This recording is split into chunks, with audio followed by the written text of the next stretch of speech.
book. Mrs.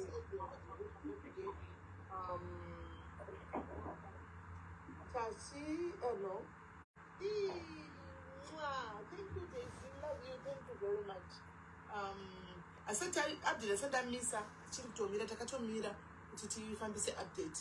Kunda yavhura Facebook live because vanotinetsa animona. Saka ndiri kuenda basa ndizokwanisa kuita 2 saka zvina ndiri kuita 1 live kubva vhurigwe ikoko.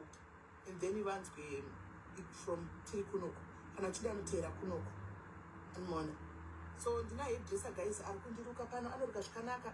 Those who are in Peterborough ndakurukwa until kana neighboring areas anouya mungomupawo ifiwo kana uya ikoko uya wodi okuruka. Animona. You are after the I want to sit and do it. I don't want to ningasandolinda ubasa ndingabopeni. Yes, ndikatusura ndakatogara pano singaiti. Right. So guys, hey, Shakaoma. And let me start by thanking Team Repano, guys. Nezura mnaura, I ended up sleeping. Mukasara makagarira. Mchiti tuda kuona uti nya irushka papi. Animona. Thank you very much, guys. Ndokuti teamwork. I know I'm going to life ya Sodona. Mama kango mira. I'm going to Sodona. I think because I'm also on that so nikera. Is I you with teachers on Godona. My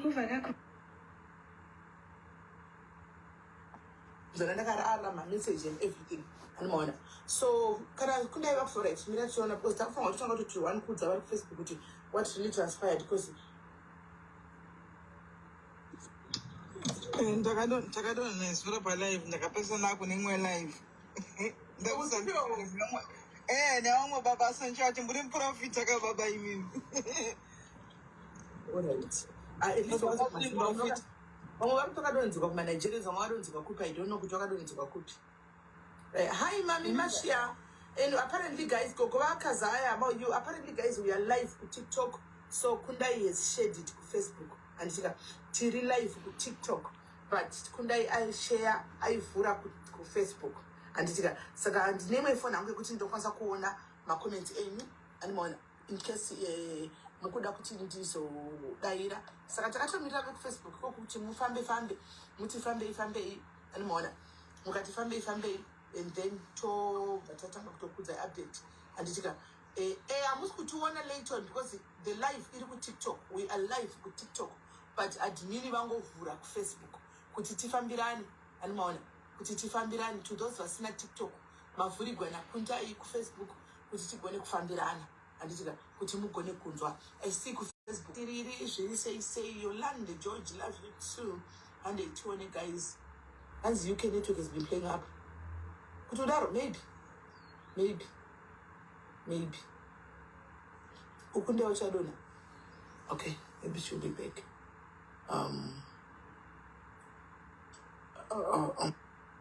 kunde kana kadona ugoni kudzosera ogai nandikoni Dona tari na baby chako kadona nodzoka vega kusha kuti zvinenge chifamba andenda vakuidza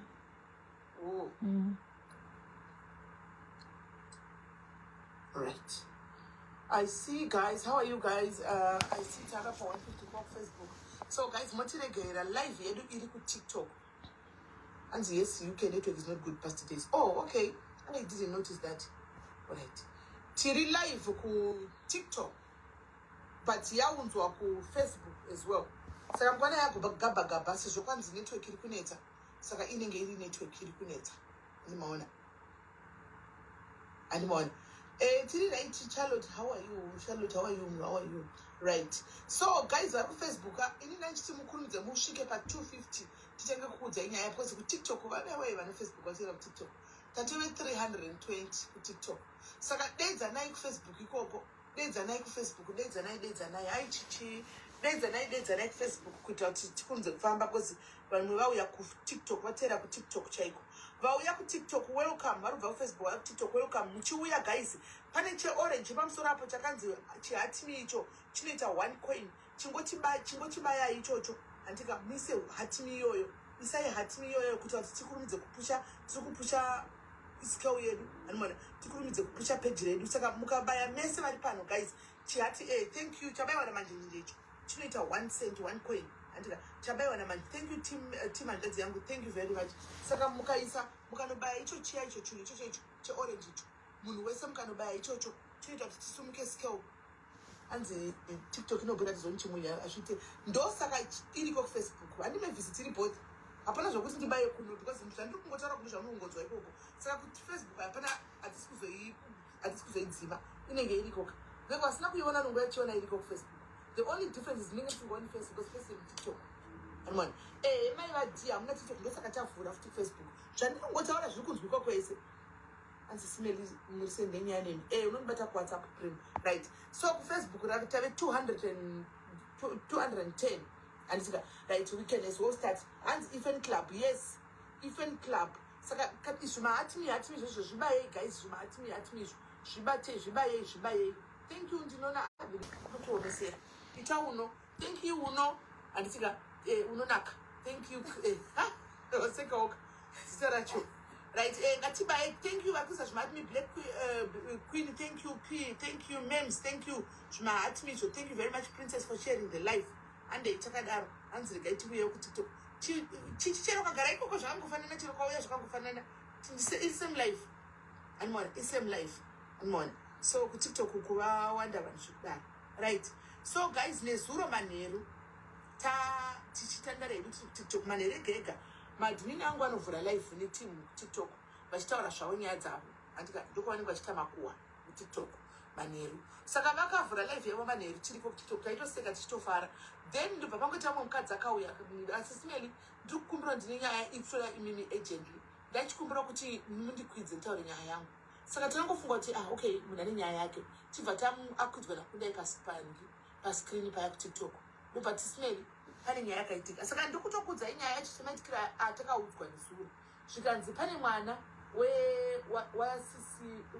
wasisi vavo something like that andika mwana uyu ane 6 years mwana uyu akakumbirwa nabankuru mukoma wababa kuti auye kuholiday mwana ndokuenda kuholiday mwana aenda kuholiday musikana andika hana mboneta kana vhiki ari kuholiday ndobva kwanzi mwana arwara mwana aenda kuchipatara andimaona mwana achienda kuchipatara kwakuya ndakatumirwa mapictures andika akuti I'm not comfortable kushare paFacebook because mwana mudika sitatomborigwa mwana uyu andimaona satachengetwa animashona zvikanzi saka mwana aenda kuchipatara anditika kuchipatara kwakuya mwana akasvakadi akaongororwa nadoctor because inini mapictures akasvakatiswa mapaipu mhino machichi zvese mwana uyu angakatoita kunge munhu ari palife support animaona munhu akabva kumba kwavachifamba kumbirwa nabankuru mwana asvika uko doctors report manje doctor andika vakabva vanyora report anditi vachiti mwana uyu arifeiwe nefamily vaendiswe kufamily support mwana animoza language yavo mwana appeared to akarepiwa haimeni yemwana ane 6 months yakatodamburwa animona kureva kuti chifika haimeni yemwana yakadamburwa mwana angane kumasure kwemwana kwakatsemuka andimaona kwakatsemuka doctor achibvanyora report saka anyora report yakanopindawo mumaoko ehama report ndobva vati kana mwana saka akaitwa so mwana uyu anakana 6 days aendawo mwana usvika achinzi arora mwana abva achifamba zvakanaka akachitorwa nabankuru vake mwana usvika urepiwa nakumba kwabankuru maitei mavhura kesi here baba ndokuti kesi havasi kwanisa kuti vavhure kesi vari kuda kuti vazotaurirana nani nemunhu aita izvi ende zvakare ivo havasi kubhirwa kuti mwana akarepwa padoctors report doctor indinayo indogona kukuverengerai the only challenges nakuverengerai Facebook ndakwadonedza because foni yandavhurira ndiri kuonesa macomments ndo foni ine report doctors report doctor akatonyora kuti mwana atestwe HIV mwana atestwe for syphilis pakanyorwa ma-antibiotics antika akanyorwa emwana antika so mwana I think pakumunikidzwa kwakaita kwakuya vakanomukanganisa here pakudi handisi mwana achibva apinda ndobva adi mwana atokanganisika mukati animona mwana ibva atopinda mukoma animona kuhospital kuya mwana akazoshaika kusvika nesuro mwana akabva kumba kwavachifamba last week akumbirwa nabankuru kuti apinda kuholiday andika akasvika akashaika kuchipatara kwabankuru kuya kuya 6 years tucharanga mwana akadikana 6 years guys saka mukadzi yataura zvakati takabva tachinja mudhu munhu wese taiseka tichifanikisana nyaya takachinja mudhu same time guys nyaya irwadza munhu wese ndoda kutenda chekutanga team TikTok antika TikTok family of diaries antika yakatoti atsetova itai zvamunozikama nazvo itai nibasa renyu zvamunozikama ende nini ndandisisinawo kana nidi vakamira neni kusvikira tameka sure kuti pane zvaitika. So kumazadziri kumapast 11 pakauya mukadzi 11 usiku achitaura nyaya iyi kumati 12 ndatove pafoni ndakufona 12 dzekunokuka i1 kuZimbabwe ndakatira kubata vanhu ndakatira kufonera vanhu vanga varara guys ndikutira vakuru vemapurisa antika macontact edu vanhu vese kana ari kudaira foni vanhu vakabata guys ndikutira mapurisa vamwado macontact edu atiwotaurika tisisine vanhu vedu panapa animona vakabata guys ndikutira munhu wese sha kuita kunge tikutadza kubata vanhu saka ndizingati kune vanhu guys manje panapa tichasei animona ndobva tati no atifonei noti mwana uyu ari kuchemerwa kubudiriro animona saka isusu manje mwana akachidza novigwa nhasi akafanwa kunge avigwa nhasi kuseni mwana saka ini ndanda kumaende kuti no ndikavata pasina action mwana rifuma achivigwa kuzoita process yekuti mwana avhukunyurwe handimaona because evidence tinayo ini ndakatoibata maoko mangu evidence doctors report tikangorora chiti mwana rifuma achivigwa panozomuka mwana anenge avigwa kuzono exhuma body it's a process inogona ngolonja nyaya yendikatikani hazviti ndikati ngatibatei Budiriro police station because vanhu vari kubudiriro ndokune mari remani tabata Budiriro police station vanhu vekubapurisa ekubudiriro police station kana muri pa night shift munofanira kuziva kuti macrime anouya anytime handi muri kunzwa takutokuadresa ipo pano paFacebook nekuTikTok kuti munzwisise antika Budiriro police station antika please amuvati kana muri pabasa kubasa hakurarwi ndosaka tinana masikati kubasa nembo kasvinira because anything can happen. We called Budiriro police station more than 6 times. Budiriro apa tine agent meter. Murukona apa nyaya iyi yakachingori open and shut because takabata evidence tinayo kudhara police doctor's report. Saka papasina nzeche titori nayo evidence kudhara itori evidence pachayo. Hani maona tachingodiwa kumisa kuti burial itwe nhasi. Then mapurisa oita basa rawo. Saka I hope makadzere zvakaitika nezuro Budiriro inini I am the voice of the voiceless. We call you Maneri and you don't want pamakadai ndine kodzero yekuudza mabosi enyu animaona kuti ndakafona nguva dzakati ende ine chanyaya makuzotivenga tinoshanda tese ngatirye kudaro animaona munenge muri pabasa muchifanwa kutakura nyaya idzi panguva iyoyo because maifanwa kuenda panzvimbo same time andika then we decided kuti you know what Budiriro haisi kufona let's go Harare police station. Toda kuti big out and shout out to Harare police station. Constable Moyo, Moyo, vakaushanda nesipakesi ine zuro. We don't know you, but makabata phone same time, and then you wait sakagara nepa phone. Antika muchitora information. We want to say shout out to you. I don't know how to put a review on this Constable Moyo. Magavari pa night shift ine zuro kwa Harare Central. So mapurisa kana muripo I will definitely find a way of reviewing this lady, Constable Moyo. Because we just called there, Kunda went there as usual, the better phone same time. Then we explained Nyaya. I introduced myself, the authority. So this is a whistleblowing, but evidence takatobata. And of course the first muna asi comfortable kupa number evidence. And I'll give you my number. One time I don't pay evidence because but before, let me read to you what is written. And doctors report to you. Then eventually pani case up. But you know what? Let me try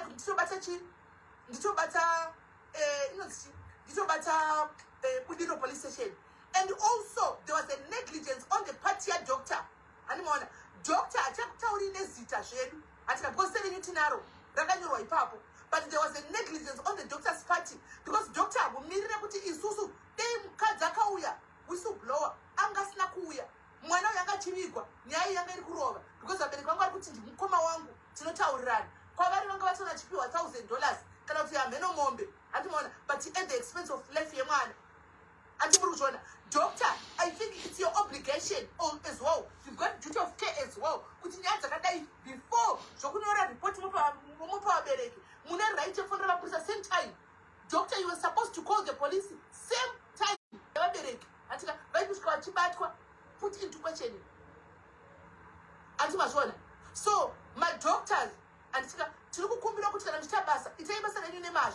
anditika you don't just write a report modzosera munhu bhuku andimaona dei bameno munosati mwana waye akazvirwira dei baba vanamai vasina kupa mumwe munhu uyu doctor's report vaigona kuti mwana kana muti akafa zvaingorova because doctor hapana action yanga aita andimaona dei pasina kuti vanhu vakabata bhuku vakaverenga zvaingopera guys mwana anga atodeyavigwa izvozvi atika yotongovharira mwana akabatwa chibharo nababa mukuru mukoma wababa aenda kuholiday varivo vamukumbira mwana uyu kundokumbira mwana uye kuno andimuri kuona unless baba ava vanga vari involved nemukoma wavo kana maybe mukuita marituals nemukoma wenyu andimaona saka mamuri willing kuti mukave dhisi nyaya muchita mwana ne6 inini I came in panyaya yemwana ende ndataura ngati ndikukuputitai hama ndakudze ngati ndikukuputisa nyaya ndikutoiputisa because ati tenderi nyaya mwana ane 6 years handizivi kuti vanhurume kana muchikwira muchigadha mwana ane 6 years uri kunzwa chikadha mukadzi kubhora mwana kudambura mwana iwewe unochemerera here mwana achichema musodzi iwe unochemerera here unonakirwa here mubvunzo vanhurume masycopath anorepa vana mubvunzo here zvinenge zvichifamba sei munozvigona munozviita sei hanzi volume iri pasi alright munozvigona sei munozviita sei kuti mwana ari kuchema ari kurwadziwa mwana asvika pakufa atsimbirwa nemudhara mukuru antika then you continue your life as if nothing happens mwana ane 6 years 6 years mwana grade 2 grade 1 grade 2 muchibata mwana akadaro government of Zimbabwe tikukumbirawo takuzouya zvakare nedhisi ndikiri campaign yekutokumbirawo kuti munhu anorepa vana ngaangokastretwa chinhu chake ngaadambugwe chino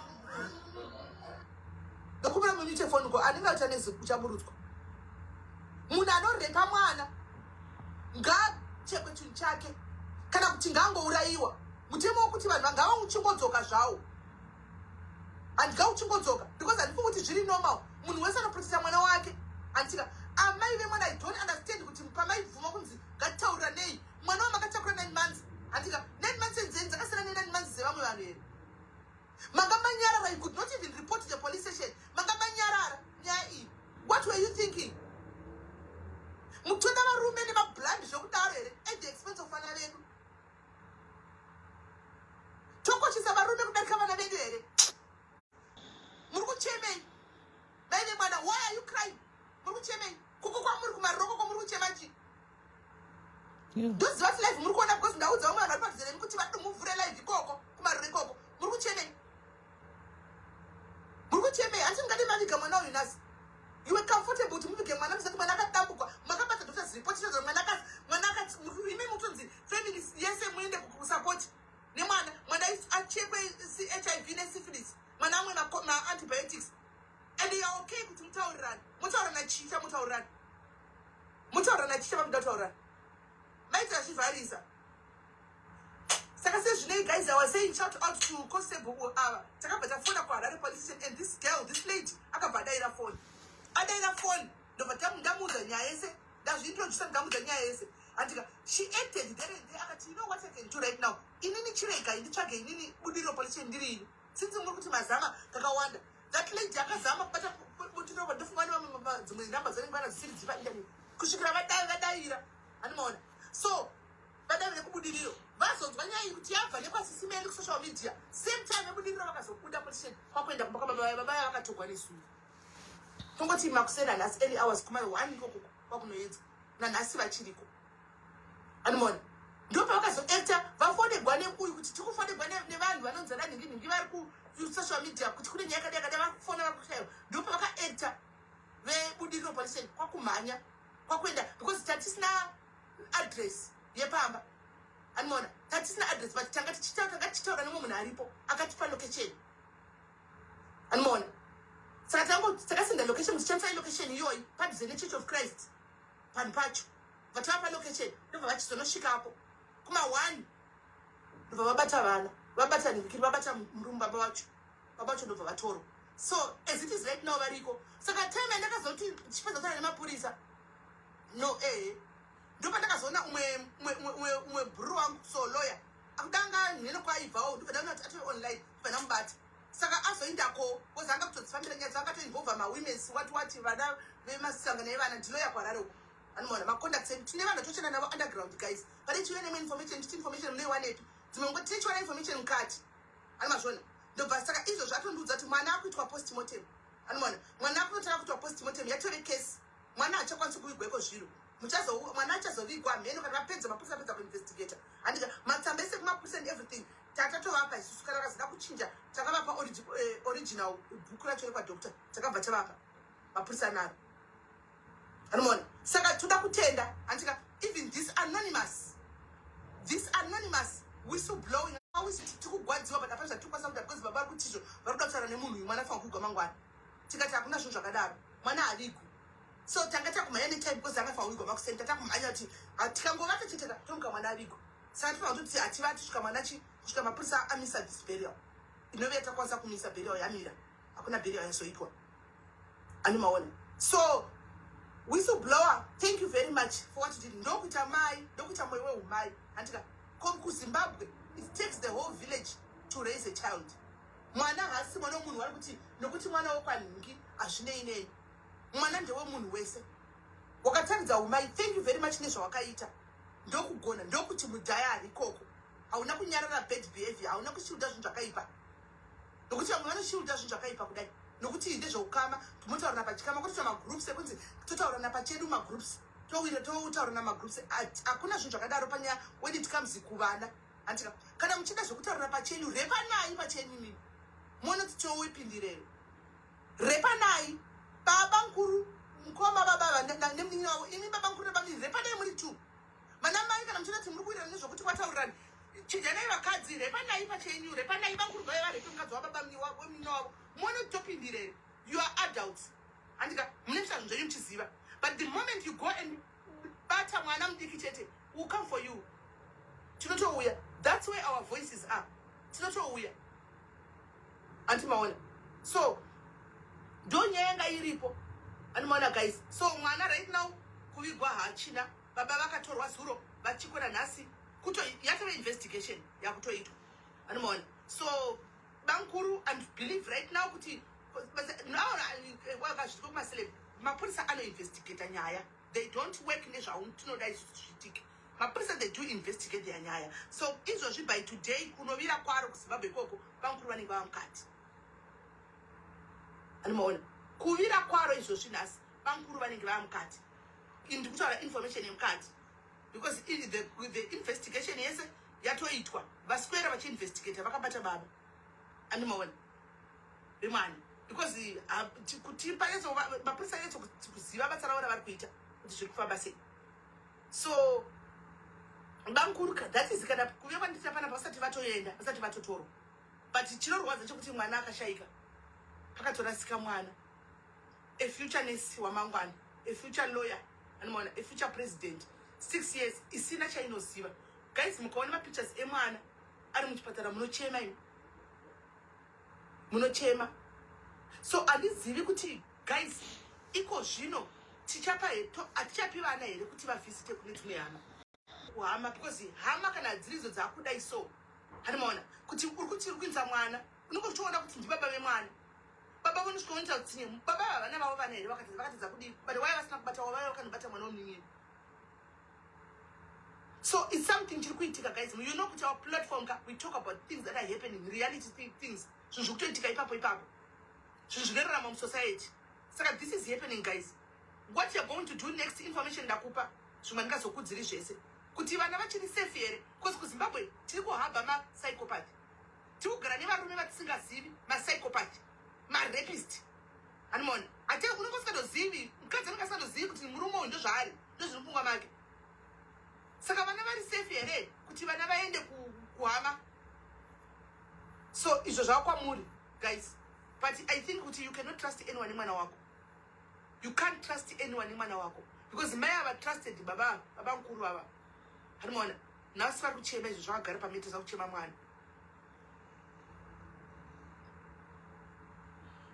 I don't think so doctor havana kutengwa because the doctor's instruction was very clear kuti mwana family yese ngaitoro ende kusupport mwana up-age 2 dei vakatengwa vaitombonyora because that kunyora that along kuti mwana akadambuka so mwana akadai mwana tori mabanga kumagaro iyoyo antikadei vasina kutonyora izvozvo egona kana dei vakatengwa vaisanyora zvise izvozvo vaisanyora ripoti yakadaro hapana dokta akatengwa ngatitenge kuisa kutaura zvinhu zvisipo tichishumbisawo mazita evavo hapana but doctor's negligence was there kuti before zvazvizvi pane kuti zvibve nekusocial media doctor same time paakaona zvinhu izvi mwana panga muchipatara aifangoneza mapurisa ipapo sezvavanoita kunoko kana South Africa unotoya visiting wakamirirwa nemapurisa ndizvavaongoita doctor izvozvo vaifangofonera mapurisa kuti ndine kesi yakadai sokunoko uyai mundawana zvakati vokushanda nemapurisa kutengwa havana because dei vakatengwa vaitombonyora that report ani maona but anyway tatozvitaura hameno vanhu maofficials andakateerera mutemo madoctors ngaataure ngashande nemapurisa ngavashande nemapurisa isusu kana tichishanda nemapurisa tichitora mhosva kunoko ngavashande nemapurisa macases erepa ariko and ari kuwanda everyday antika murder dziri kuwanda everyday kuzimbabwe somebody can just whistle blowing kuti ndaona munhu achiita mhosva yekuuraya munhu pakati ani maona mapurisa sometimes anogona kutorisiva munhu anouya achiri kubhidha abayiwa nebanga panotodiwawo doctor's report police report animaona so ndo feedback randavaya nayo guys nenyaya yevari Facebook vakasi kuziva nyaya nyaya ichakamira sei ndiyo nyaya iyi yanga iripo anditika yemwana ushu kurara mwana ushu saka aita kuti zvinhu zvake zvifumugwe mapurisa akwanise kuti afambire nyaya idzi anditika saka guys vana vedu havasi safe kuhama unotofunga zvifunga ka unogona kutodza kutosiya kana mwana nemurume pamba cheko unoziva because hazvichahwisisiki zviri kuitika kuti chii chiri kuitika hazvichahwisisiki kuti what is going on hazvichahwisisiki kuzimbabwe uku zvinhu zviri kuitika handisi kuziva and then ndabva ndareceiva nhasi pane time yandamboti ndinoda kurara chichi ndobva ndareceiva somebody abva andipa nyaya inyaya yekuti ndiri kuda mbotanga ndaifambira first handidi kuya neinformation inenge senge nyaya dzakadai dziri sensitive andika so this lady ane mwana futi andika ane foundation yanayo but pane mwana akabata chibharo nababa animaona so ari kuti ivo vakamanaja kuinvolva I don't know kutokesa musisha weka ziri mwana akabviswa akaiswa kuna arugara nagogo but baba vari kufamba vakatobvisa mwana mimba yekutanga animaona so to me it's not making sense kuti why baba vachiri panze animaona it's not making sense why baba vachiri panze saka ndofunga kuti ndizoifambira tonoti sei baba vachiri panze because evidence mwana akatotaura kuti vakamubvisa mimba yekutanga ende mwana akatobviswa pana baba animaona akatobviswa pana baba akatoendeswa kunogariswa nambuya ndokwaari kugara ende hanzi vachona vaitonetsa kuti mwana ngaadzoke kunoko because vaida kutira kushata up mwana saka there's a lot of crimes that have been committed kuzimbabwe dzichinyararwa guys kune macrime akawanda ari kukomitwa kuzimbabwe handitika achinyararwa mwana ngaadzoke kunoko because vaida anomaona achinyararwa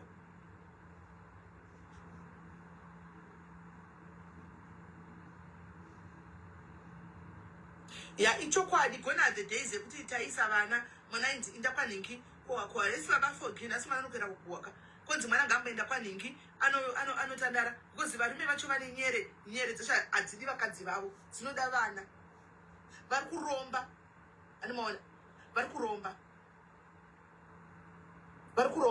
semarombera kuti varume vari kuromba even nevakadzi vavo.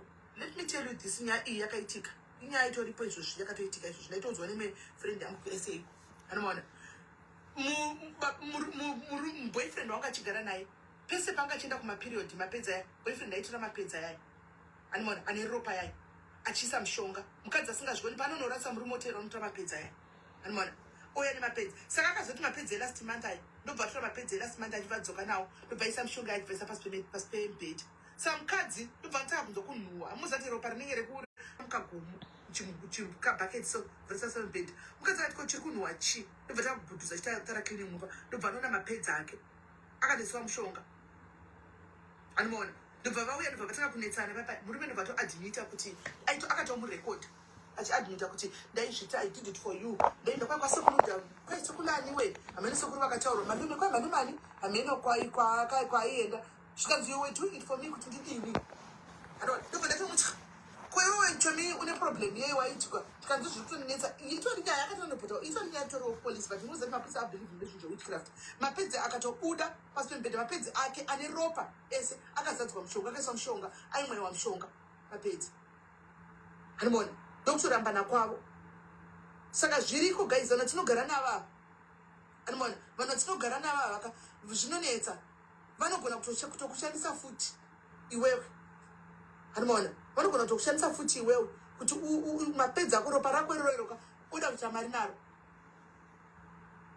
saka tiazivi kuti zvinhu zvacho I don't know guys I don't know unenge uchigara nemunhu kanyadza usingazivi kuti munhu uchina munhu akaita sei anenge uchingoza mumwe munhu amene chichikuita kuti imari here kana chichikuita I don't know but vanhu vachanduka varume vacho vapanduka vachinja kudzoka saka uchazivi unenge uchinoziva munhu andiona uzofuma mangwana pa vanhu vagara vese 9 years hanimona unenge uchinoziva munhu uzofuma uchiona zvinhu zvakadaro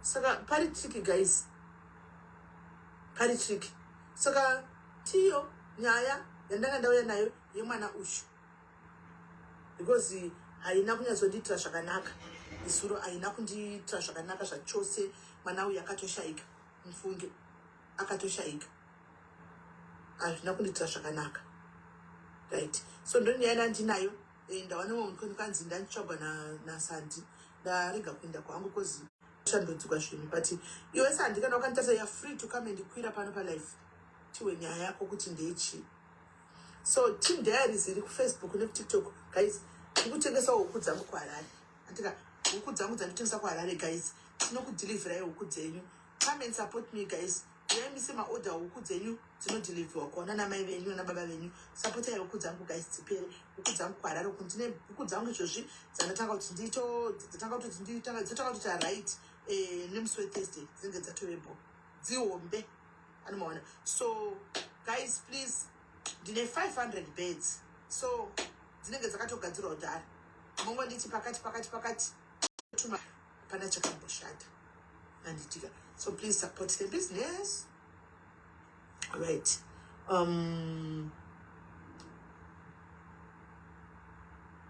kwanzitsiurai vakadzi vanochemera kuroorwa vachienda nevana vavo nevamwe varume guys nyaya yari kutaura it's very true kutaurwa nemukende wekufacebook andika nyaya dzekuti une mwana unenge wakamboita mwana handiti wakuenda kunoroorwa kumwe andika wakuenda kunoroorwa kumwe animazvona wakuenda kunoroorwa kumwe nehuku mami vanhu vari kubvunza kuti imari huku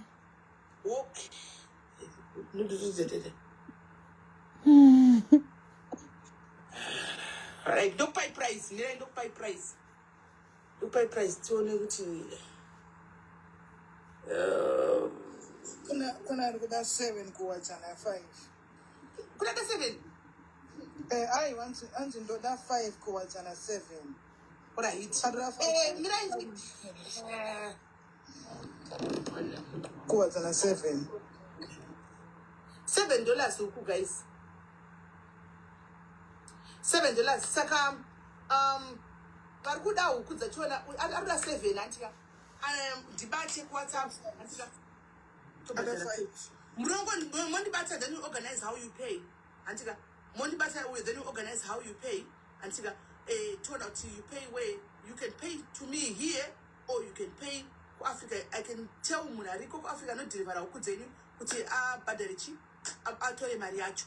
So thank you guys for the support. We have WhatsApp number and we answer can pay now. We all budget dear. Come and pay. We all budget. AC backup, you can text her or WhatsApp. How much? $7. $7 huku. $7 huku. Anzi dzine matumbu here. Kauti na matumbu gorongo ndozinduda matumbu acho. Magi anzonotaura. Andika zambezi nonibata kuseni kuharare ondini harare guys dziri kuharare kuHarare. So kana ukatenga huku dzako dzinenge dziri CBD, guys, muHarare CBD tinokudeliverai for free. Harare CBD we deliver for free. Muharare CBD and this is the extension mwendesa here. Kana ukatenga dzakawanda ukatenga 10 and above tinokuendesera. Stone Ridge munosvika here. Mukakotenga dzakawanda mukakotenga 10 and above tinokuendesera huku dzodzo. Kanzika sina kuchekwa ugara wandibata izvi zvisadza kuchekwa because vanhu vatori kagara watoita order yako right now andiwana tongodya kucheka huku dzako bo. Thank you for the gift, Jay. God bless you.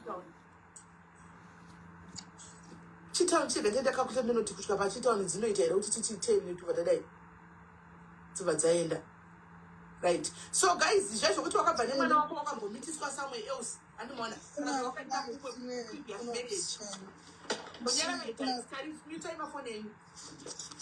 Chekuti unenge wakabva nemwana wako wakabva naye somewhere else guys wosvika naye kuna stepfather anditika wosiya stepfather nemwana uyu uchiva truster uchiinda kwaunenge uchinda uchidini guys zviregai izvozvo chimbozviregai izviya manzwa chimbozviregai masingle mothers pane mwana wako ndipo pauri andika pane mwana wako ndipo pauri because vanhu havana kumira mushe vanhu vaipa pane mwana wako ndipo pauri ani muri kunzwa musasiye vana venyu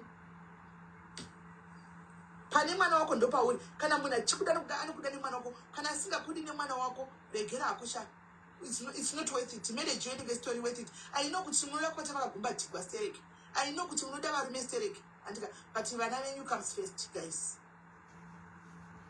hanzi todini kana tiri mamaid saka kana uri maid wopa mwana wako ungosiya mwana wako pese pese here and that vamwe varikugara nevana vavo wani kona vamwe varikugara nevana vavo wani chimira mwana wako akura ugororwa mwana wako akura ati kurei because zvekusiya vana vadiki zvitinde nevana vadiki remember kuti asi mwana womurume varume vari kurepa vana vavo chaivo kokuzoda siri wako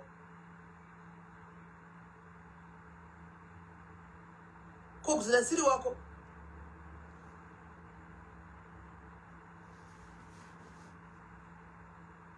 kokuzoda siri wako saka anotomita sei wake achirepa kokuzoda siri wake anenge atiwana mukadzi namba 2 mai mwana usingazivi ende mwana anenge achiteerera kuti ndouraya mai vako endozodai haambotauri kana zvakadaro aiwa itako boyfriend nongo yachikuchombonya chidzokera anditika kana uri kuda kuchomboyiwa ita boyfriend uya ichikuchomboda chidzokera wogara hako nevana vako kana mwana wako vana vako vakura mwana wako ye akura wozoenda kukunoroukwa because otherwise unozvirusa tana chokwadi guys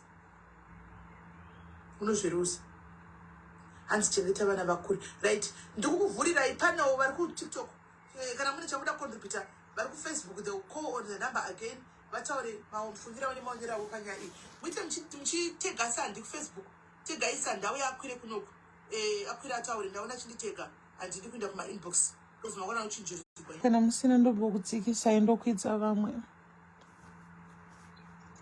kana pana nechokutaura just open your mic please. Vane zvokutaura requesta yenyu. Sorry, ini ndoda kutaurawo nenyaya iyi yemwana uyu because nezuro yakanditrigger zvisingaite. Same thing chakaitika pamwana nomunin'ina wangu sismail munin'ina wamutedza nablessings. Kundaiva ndoda kufunga namba yako. Okay. Ndo iri paFacebook mama. Ndo kufacebook warudaro. Ndiri kuti ndo iri kuFacebook ndo ndakavhurisa Facebook. Usaka pane imwe namba. Alright, fona ipane yangu, unofona pane yangu netingasaone ma-comments. It's fine. Fona ipane yangu namba yamajera kufona yoyo. Fona ipane yangu. Alright, uyanga chitofona wewe kendi ndifonera.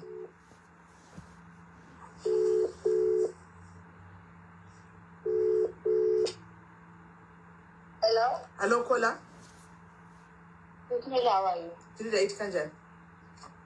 I did right. Ndoda kungotaura something about kusiya vana kungosiya vana. Sismail ini ndoda kungotenga nanhasi ndinotenga hanzvadzi dzamai vangu. Sismel ini ndakarerwa nehanzvadzi dzamai nasekuru vangu kumba kwamai vangu kubva ndine 1 year 8 months. Mai vangu vavaripo. Sismel ndikakuudzai kuti ndikatonzwa pane pachinzi arepwa nehanzvadzi yamai kana kuti arepwa nani, inini Sismel hanzvadzi dzamai vangu ndodzibvisa.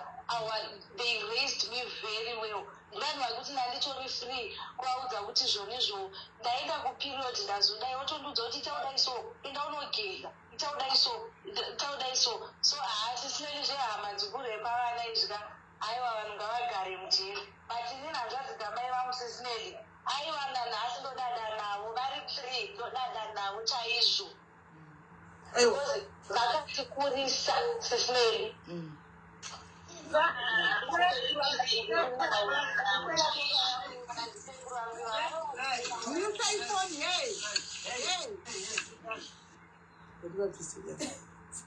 Taura kukona. Ndozvakangotaura hangu kuti I did not my side Sismel, ndinongoda kutenda Mwari nehanzvadzi dzamai vangu dzavakandipa. They raised me from 1 year 8 months kusvika ndane 19 years. Right. Thank you very much. Avasi vese vakashata. Vamwe vakanaka zveshuwa. Andisiona zvechokwadi vanotokutita unge mwana wavo. Takushira kuti zviri kufamba sei. But variko, not everyone is a bad apple. But ariko mabad apples anenge do have to dominate more these days. Saka toda kutenda nasekuru vako vakakuchengeta ivavo vachikutora semwana wavo andiwana kuti semukadzi. Toda kuvatenda. Sismel muzi kuti pandakatanga kuenda kumaperiods inini ndakaenda ndikachemera hanzvadzi yamai vangu number 3. Ndakasvika ndikavachemera, vakanditi kuchemei, ndikati onai zvandaita, ndakapfeka sketi iri light.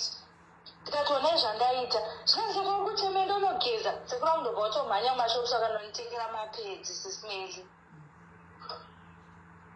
Saka nanhasi ndongotenda Mwari nehanzvadzi dzamai vangu, ndangondikudzewo kuti aiwa ndinotenda Mwari nehanzvadzi dzamai vangu.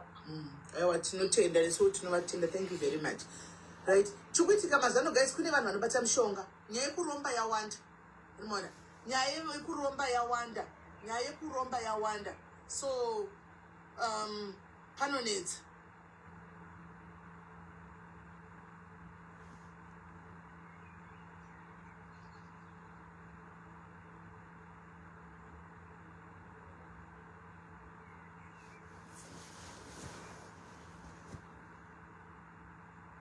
Nyaya yekuromba yawanda. Right, wandakufona fonai pa usual number yangu. Pa usual number yangu wandakufona fonai.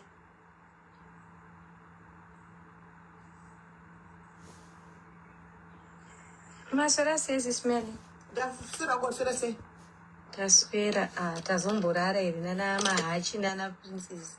Nana letu tatishi takangosvurura ratari. Kwa nini? That's nana tari, naitari. Inda tozorara matari pandabva nosiya vanaka. Ndabva ndaya rara flat ndazonga kumahwanda kunotora mwana wechikoro. Tamborara. Vanhu vakazara kucomment section vakamirira patazonzwa kuti mapurisa musikana uya ndopatazomti chienda akunorara. Kunda yanga atombopiwa dzimwe nhamba dzekuti fonai kwakati bosi achifila kunge mapurisa ari kunonoka. But vazogona zvekuti ende makaita basa. But andiimpressa mapurisa. I'm so impressed zvekuti vashanda even time idzodzo, imagine nguva idzodzo vasumuka vakaenda. Aiwa ngavapiwe maruva avo. Maruva avo. Aiwa tapara zvisingaiti. Vasevenza vanhu ivavo. Komai kuri uzoramba neadress andafonerwa nemasatanist. Vakutozvisenza kuti paipa pano. I think she sensed it. Pane wanda Eda just now arikuti ane zvokutaura kanzi shots. Anenge ane zvokutaura vamwe please. Yeah, okay. Makadi henyu. Hello dear. Inini ndikuti ungori nenyaya inotondiremera zvangu like ndakaenda kunze kwenyika kuEurope. Babysitter ka. Saka pandanzwa nyaya ichitaurwa iyi hana yangu inobva yatobatikana because ndakasiya mwana ane 6 years. And nababa vachona takaseparate hatigari tese. Izvezvi zvikana kuti uzoti mwana paanoshanya kumba kwana baba vachona ndangobatikana. So apa kuti ndikwanise kutora mwana at the moment zvinhu zvinenge zvisati zvabatana, ndofunga mungoziva mabasa eubabysita kuti life inenge isati inyatsobhalansa, so kuti utore mwana kusvika watozopedzawo apprenticeship pamwe. Saka kungotaurawo kuti hana dzinenge dzakaremerwa, but mwana unenge uchitoda kuti mwanawo ange ari pauri, but chekuita pamwe pacho unenge usitorina. Ndakamusiya nevabereki vangu.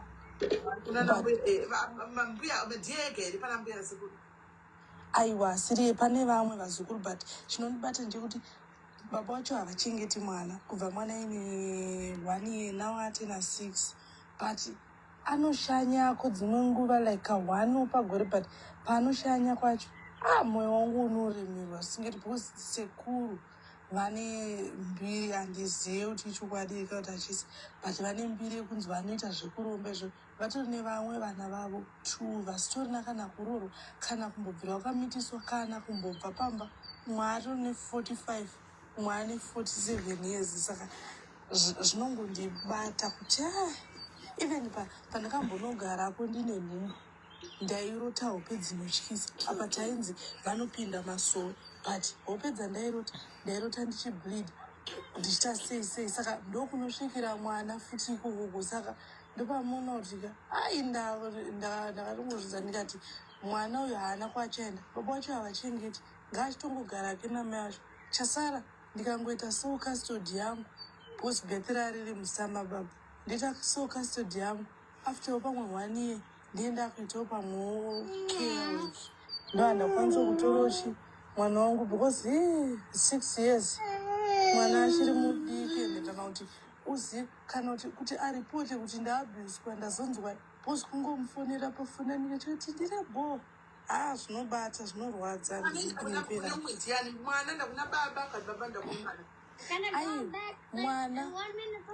Mwana ndiye anotoshanya kuna baba, but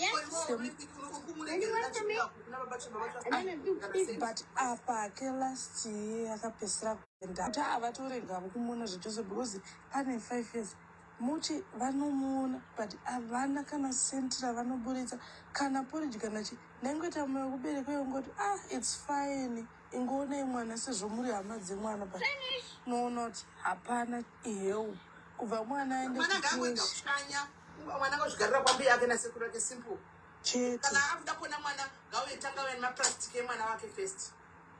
Zveshuwa kupa nyaya sole custody apa ndiye ndatadza here ndikaita hangu sole custody. Unenge watadza because zvangofanana, anogara utongori 1 mubereki, yagara itongori sole custody hautongoita. At my age inini ndiri mwana mudiki ende ndagara zvinhu zvinoda mwana wangu zvese. I make sure kuti ame yangu uma ndakamitiswawo zvangu ndina about 18 years nababa ivava. Saka nawo ndane 25, mwana anenge aine 6 years. Saka at least mwana wangu kuti mafizi, chekudya, chekupfeka, I make sure vabereki vangu vadyawo mwana and everything. Saka I think sole custody is the best way to do. Naita basa ndakunzwa kurerukirwa ndatauro pano. Vasingachengeti mwana. Both parents vanonida both parents dzei vasingachengeti. Zvangufana izvino aripo baba vacho, but zvangufana kuti mwana vakafa. Saka zvobetserei. Haiwawo zvokunyika. Sure, because haana kana use. Mwana ari kurarama mwana haana chaanoshayawo zvako. Inoshanda pai. Inoshanda pai. Gari kwenda kufinish. Right, but ngaitinzwe umwe. Etifonera uya nenyaya yake. All right, thank you, Shat.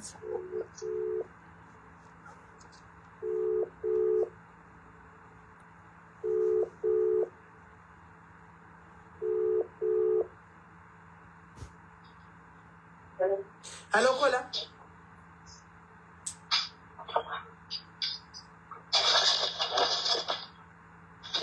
Hello, Kola. Yes, tukunzwa.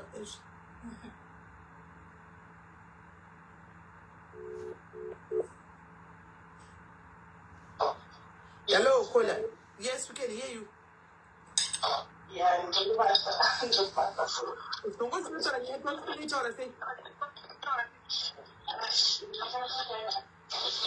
Huh? Tight. type kana voice note to play. Right.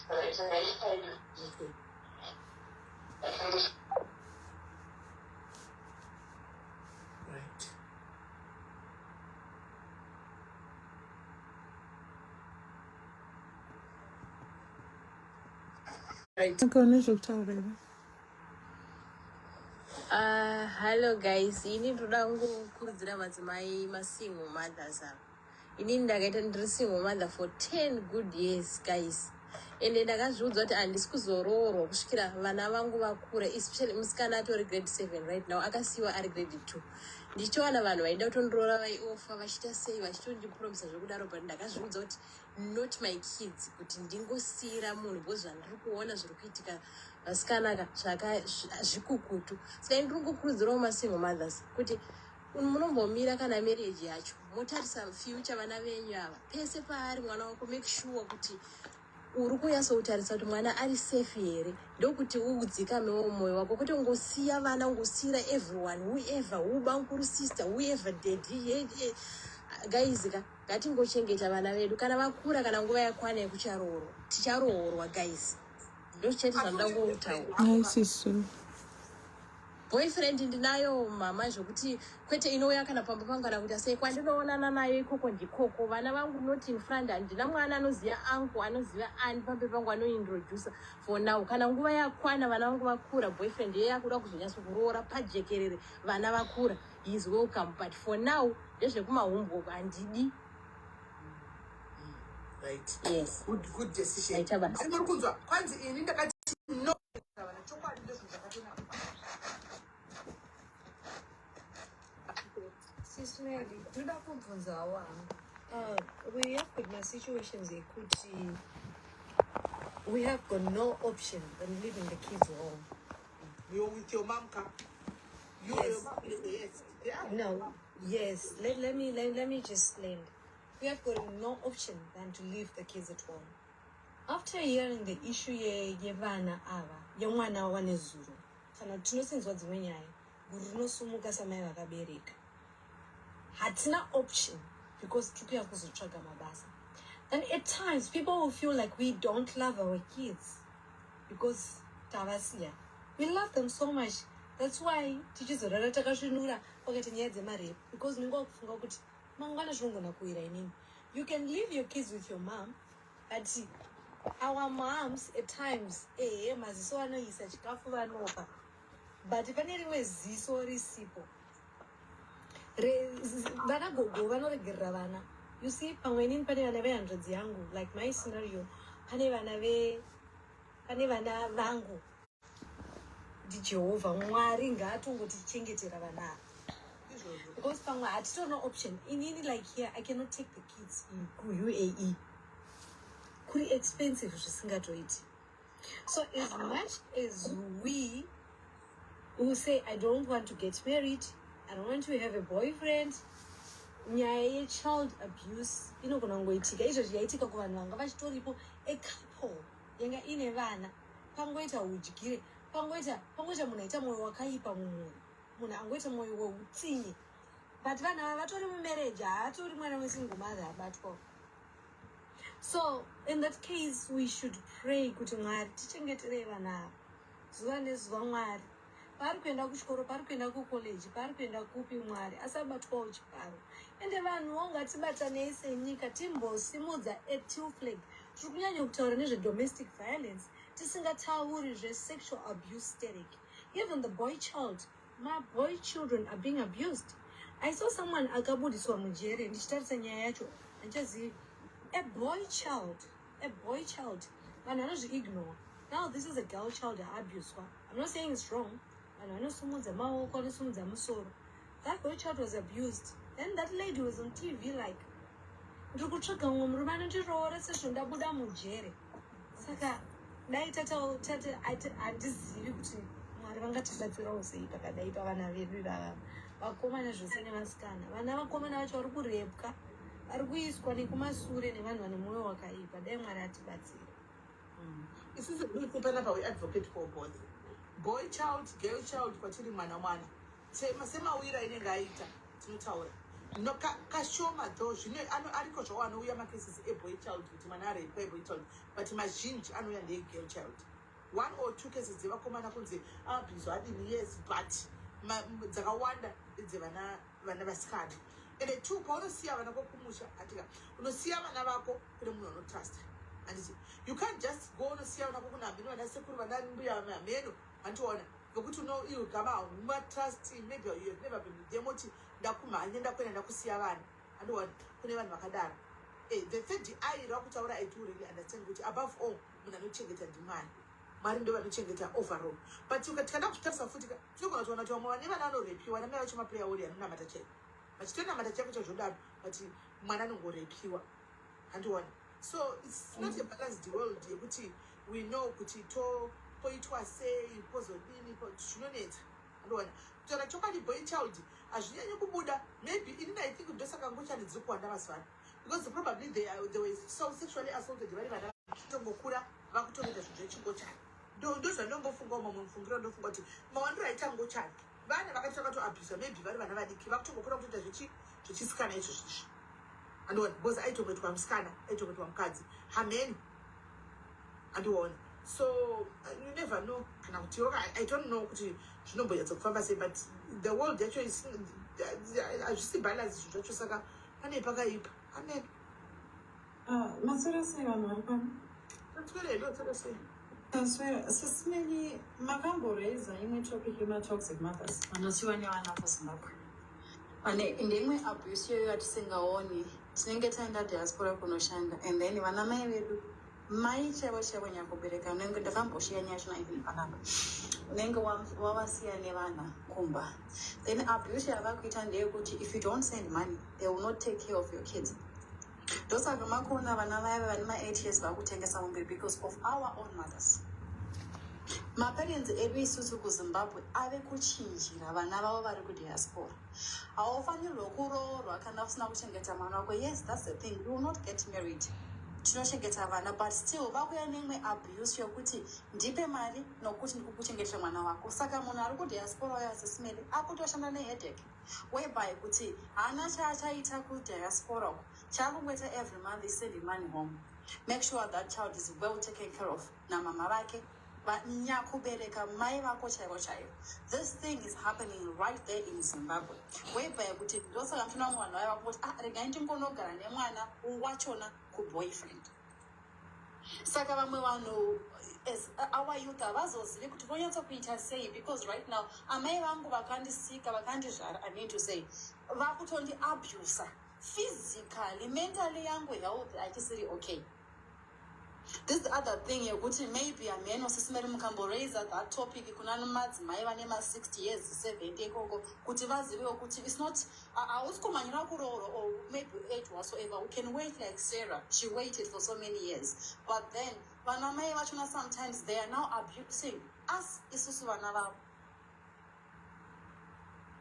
so zvakutotinetsa kuti okay like zvataura namimi you don't know kuti wamutora here kana wamutora the rentals are 28,000 and above how will you survive school fees is 30,000 and above unomuchengeta sei yet haungamuendesi kuna baba vacho baba vacho mebhane zvikwambo vakatoromba marombist you don't even know what to do wangotiwo mwari ameno mwari chingochengetaiyo ukamuendesa kuboarding school after that 3 months first term achapedza term achaenda kumba still the man will believe that you end up sending the whole salary because your daughter your son is there hauna choice ukamuendesa kwasisi vako vanoita zvikambo unoshawa kuti unotangira papi because the whole family is all it's an abuse iripo iri kungoroteta mufamily iyo isisimeli whereby we don't even know sometimes like my cousin akatoshawa kuti mwana chinoomisa pa omisa mumhepo here omugera omudya omudzosera mudumbu my cousin she was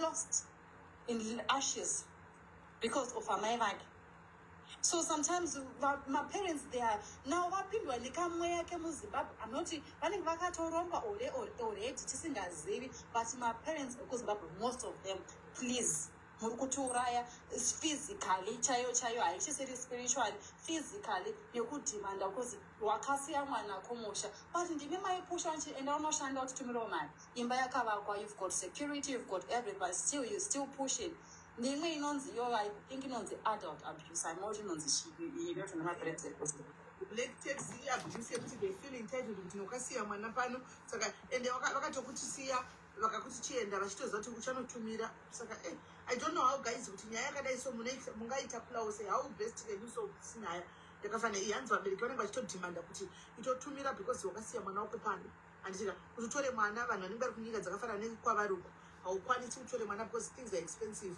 mari dzanotambira pamwe hadzitobalance and tina vabva pindora hanzi kana wakasiya mwana chengeta mwana wako simple Trisha hanzi kana wakasiya mwana chengeta mwana wako simple pari kunzwika ipapo sisimele ndakambotora nyaya yekazini wangu yauya mai vake vakaramba kuti aroorwe handiti vachichi hanzi zvikwambo shii akashaya kuti mwana wako umuisa pai even up to date haatozivi but this is the mother tanga wanditengera stand yakatengwa tanga wandivakira juraho rikaipa rikaiswa tanga wandisira solar because pane mwana I need more security and she has spent over and over of dollars but still black tax achina vanenge vachingomabuse so tora mwana wako ukatora mwana wako ndorarama sei usanditorera mwana saka you know my parents anenoti ingozi yachina ngaiuya hayo because some of the parents havabetsereki vanhu vakakwira if you don't let us know toda kutaura ungoningirikira vamwe vakarequesta tene tisingaziye you can request again my Stevo.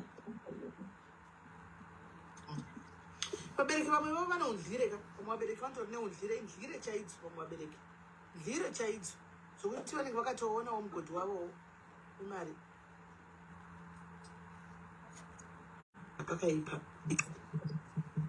You can share your story. All right, yosvera sei ini nangu ndada kushayawo nyaya yemubvunzo wandakambobvunzwa nemwana wangu. Mwana wangu musikana ari kuita form 4. Mubvunzo yakandibvunza last year ari form 3.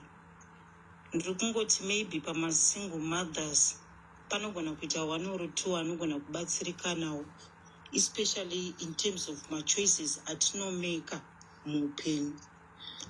Mwana wangu akandibvunza mubvunzo wokuti mama pana dhedhi makanyatsoonei, chii chamakanyatsoda pavari?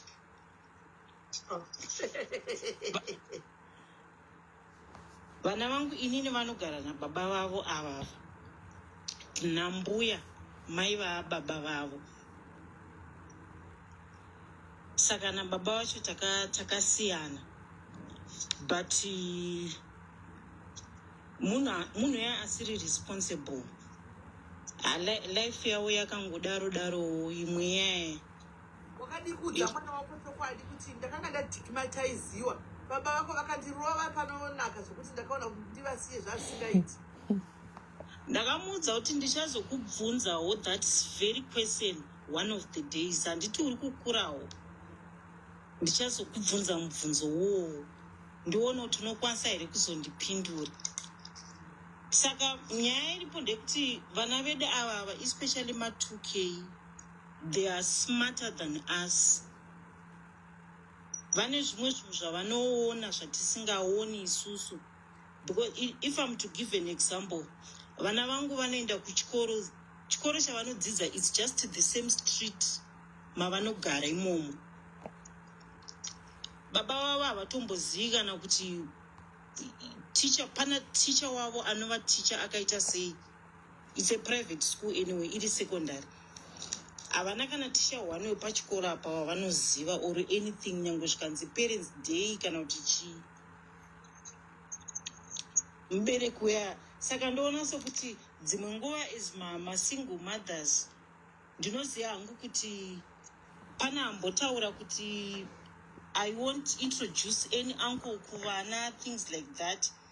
Vana vanokura nazvo izvozvo mupfungwa, tikapota tichivaratidza vanhu vakasiyana-siyana tichiita sei. Saka sometimes machoices atinomeka muupenyu anogona kuzotihonta kumberi uko. Asi ndoda kubvunza for mwana kuti akubvunze mubvunzo wakadaro Kuti yavo inini ndiri kuno kuSA, ivo vari kuZimbabwe. Ivo vana vacho ndo vanotogara nababa vavo. Ehe, lifestyle yavo iyoyo. Makarambani. Takasiyana. Maistiko, I think vanonyaitoshora baba vake. Vanotoshora handidi kunyepa. Ndinombozama kuvaumbiridza zvezvekuti mubereki, you have to respect your parent. But vanondipindura zvokuti vanongokuti mama pana dhedhi zvakatoendwa. Vatopedza. Yeah, crowd did vacho vakaoma. Ndokungondipindura kwavanoita. Now my big question comes to you now. When the kids are saying that, iwewe uri kure uko. Vana vari kugara nevana vekuti vana vakatopedza kutoti kuna dhedhi zvakatoendwa. How do you feel? Because lifestyle yacho vakutaura iyi ndeyeichicha vanodhakwa. He's an alcoholic 24/7. Havana zuva remahara. Okay. Alright. Saka ndo pane problem. Because tita kutochika kuti pamwe baba vasi pane zvari kutaura kuvana kuti vana vati makaonei pana baba. Because you never know. He's an alcoholic. Munhu aiwa kutoti haachatokwanisi maybe kuregedza on his own. Right.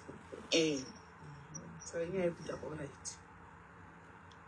Kuti kuzvinzwa. Right. Kana mapedza pane nyaya yauya panapa. Right. Tine mwana wedu chindidzikisako. Tine mwana wedu 1 ane 10 years.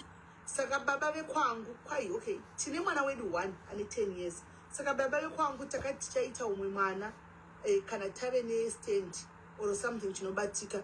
So last year I delayed my periods angu plus kungonzwa mudumbu. Saka ndakanonoka period asi ndakazoenda zvangu.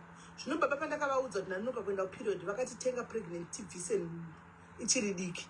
Apa ini ndaiziva hangu kuti nhumbu handina asi ndaida kuona pane brain dzemunhu nekuti pane brain dzemunhu kuti kungotsamwisana munhu anobva totama bedroom. Unofuna kunambesa Smelly Dr. Chiedza migrant. That day randakati handina kuenda kuperiod akabva totama bedroom.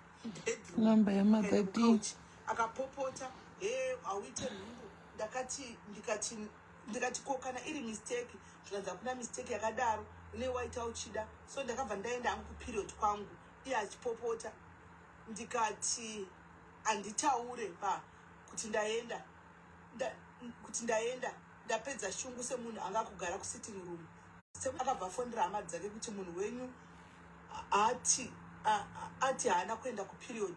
Ndikamuti tenga pregnant test tibvise zvikanzi zvino haasi kuda. Ini akaita nhumbu ndinobva pano ndochinja line ndoinda apa munhu haasi kuziva kuti ndatoenda kuperiod zvangu.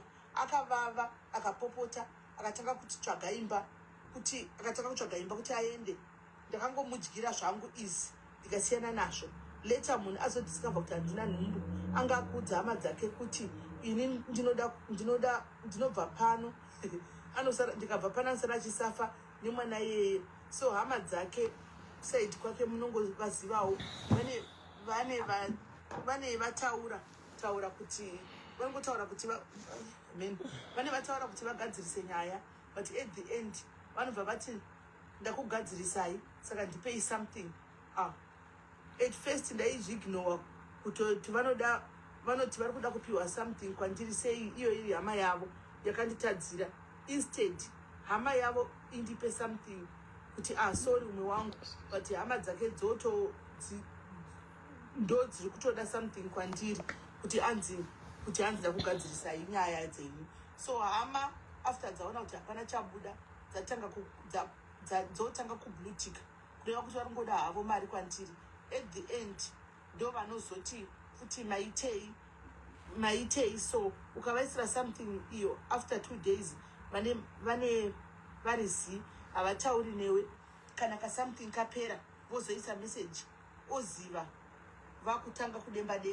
Nao murume akatenga mota ipo pataisawirirana ipapa hanga tauri kuti ndatenga mota ndakazongoona makii ave mumba mota yapakwa panze asi handina kuudzwa kuti ndatenga mota. Saka ini ndikati mota handisi kuzoshandisa hangu chero zuva rikabuda nekupi pakatengwa mota paive nemari yangu, asi friend yake ndiyo yauya yondiudza kuti makatengerwa mota yeti iye akatadza kundiudza kuti ndatenga mota munhu waunaye mumba waunobikira sadza. Ini ndikati mota handisi kuzodhiraivha zvangu chero zvikadini, nanhasi yangu paka panze. Ende ndakamuudza kuti tengesa hako ndofamba netsoka, chero zvikanzi chii haubve wandidisrespecta zvokusvika kuudzwa nefriend yako kuti wakatenga mota. It's a long story, hazvina kupera, zvakawandisa. I hope azooni my life because anoona mad right. I don't know, but angaoni because iri mukati. So my sister message yandakuudza ndekuti apa mukudana namoga my sister. Mukudana naMega, you are in love with yourself. Hamuna mumwe munhu wamudana naye. Mukudana naMega. Nokuti kana munhu akutoti ndakutobuda ngangoita ka problem kutobuda mubedroom ototama andimaona ototama otoenda kunogara uko. Utoti ndakana ngoita nhumbi yoyo ngaibve. Murume anoona chivindi chokuti mukadzi ngabvise nhumbi. Anoda mukadzi wake here guys. Kana akafa achibvisa nhumbi. I-girlfriend yenyu here kana i-boyfriend yenyu kana murume wenyu. Andofunga i-boyfriend asi murume wenyu. Hakuna murume anodaro i-boyfriend yenyu my sister. So zvaizvozvi makuziva pane munhu wenyu. Kana mada yenyu kuramba makagarapo muziva kuti hamuiti nhumbu, muri kungokwirana henyu zvenhumbu chaiko mukaita muri kusiyiwa. Sezvo matoona kuti zvamba matosiyiwa pamanyepera kuti maita nhumbu. Haatodi ndokune pfungwa dzake. Anoona izvo zvokuzotengerwa motikari asina kukuudza yongoya nemota wapakapa mota imi hamuidhiraivhi. Chekutanga mune license here kuti mugone kudhiraivha mota iyi my sister.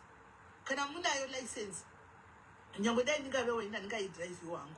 Mota yekungotengwa iyo yaisiya pamba ndodzwa neshamwari kuti matengwa mota indisina kuudzwa yakaiswa musitamani mota yacho. Chero ndai ndandirini imi mugozoda chitengesa mota sei? Torai bhuku remota kamuone kuti masita aripo mutengese imi muri kavhe mari yenyu. Hani matode mari yenyu. I think zvandingangotaura. Kana varipo mwada kutaurawo guys pamusoro penyaya iyi taurai tinzwa. I think havana communication marriage yavo, whatever it is, because when I enter something only kana kuti chikuta zvakati, that's bad communication right? Murume havana communication avo, and also kunzanzura ita nhungu. It should be a great time for new parents, but kwete murume habazive chinhu davakatomusiya havo madhara. Ibenzi remunhu hazina kukwana. First of all, tinotanga taziva kuti murume wake kana kuti i-boyfriend yanogara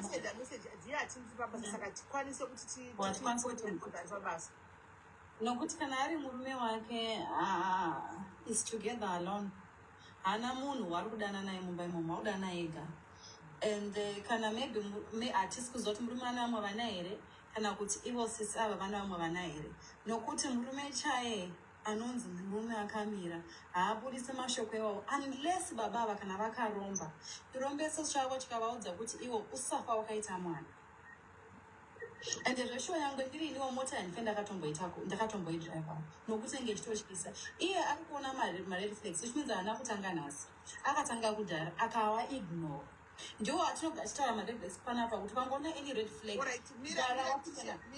hanzi ndiriko kuti ndikuteerera hangu padaivhi ndiri kubasa. Saka I think we'll come back achanyora. Tinomwe yes simeni mese mushekuri sei?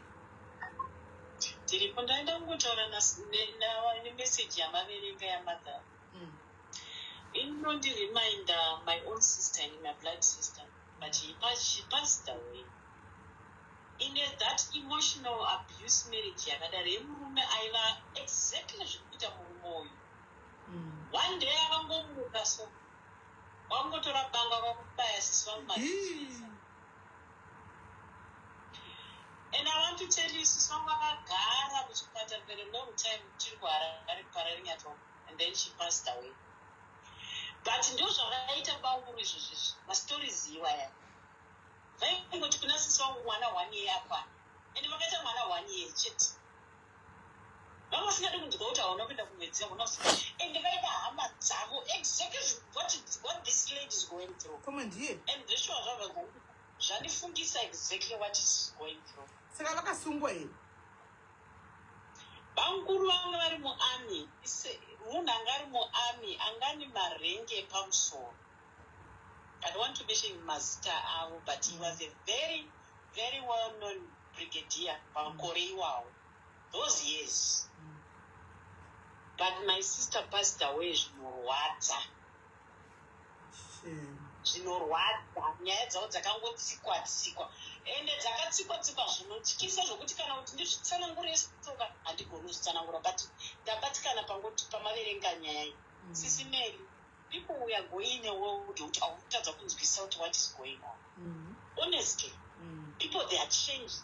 Vanhu vari kubhehave yekuti unoti asi vanhu vakurwara mentally handizivi Sisi Mary, plus vanhu vakuda more akawana zvishoma anoti ndazvitutsire zviite more. The more yaunodriva kuda zvinhu zviri more Sisi Mary, you can do whatever you can do. Kana kuromba munhu anoromba because you keep on wanting more. Munhu asi kuappreciate whatever that little you have. Izvozvo zvishoma zvainazvo munhu asi kutyana. Ende muningi wangu ari kungodana nake iye nemadziremba yake nokuenda kubasa kwake nemwana wake. Murume chekuti anomuda haasi kumuda shema tinomuda munhu. Rudo ndopasina Sisi Mary. Ende zvinhu zvinondirwadza kuti iwe unenge uri pa100 uchisacrifice to do the best kumurume asi iye anenge asingatogokoni zvachose kuti you are there, you are exist. Ende kana murume akadaro kabva Sisi Mary pabonde apa anenge asasatomboita anything. Musi waanenge akuzvida ihondo kupa maisisongo aindiudza kuti anzidaiti asi kungokurirwa iwe wasagei mumba munenge musisina rudo Sisi Mary. Rudo runopera. Rudo runotopera. Uyu murume uyo voza ungatengi something mototi mota iyo ndeyako hauwozoudzwa neumwe munhu kuinini. Why can't we communicate? Why can't you tell me? Why can't come to me? Come to me. Baby, ndakutengera mota. It was just a surprise. I bought you the car. Why can't you say that? And why do you want to keep on convincing kati kufunza kuti watenda kumwedzi wazoda here auri vanosana ndoenda kumba ndobuda ndinogara kuno usafane mwana. He's not a man. Honestly, he's not. This thing make me very, very angry. He's not a man, Sisi Mary. Haasi murume. Murume wangu anondida ina handiti kuti handithireteni kuti ukangoita nhumbi yenyu ndinondedza mapega kundorogara. Saka where are we together? Where are we together? Ndandingorasi ndobude woenda indiva hangu senge ndova single mother ndichireza mwana wangu. Honestly, Sisi Mary, vanofanira depression nemastress tiromwo munhu ari kufara out uko. Ndizvozvo.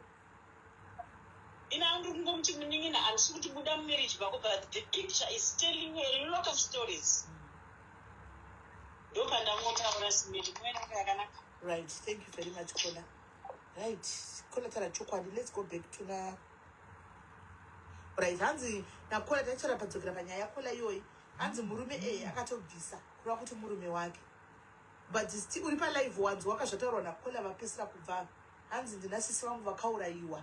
Vakazomuka vakachekwa nemapanga vakafa nemurume akakamuroora semacases iwaya ako aunawo iwayayi.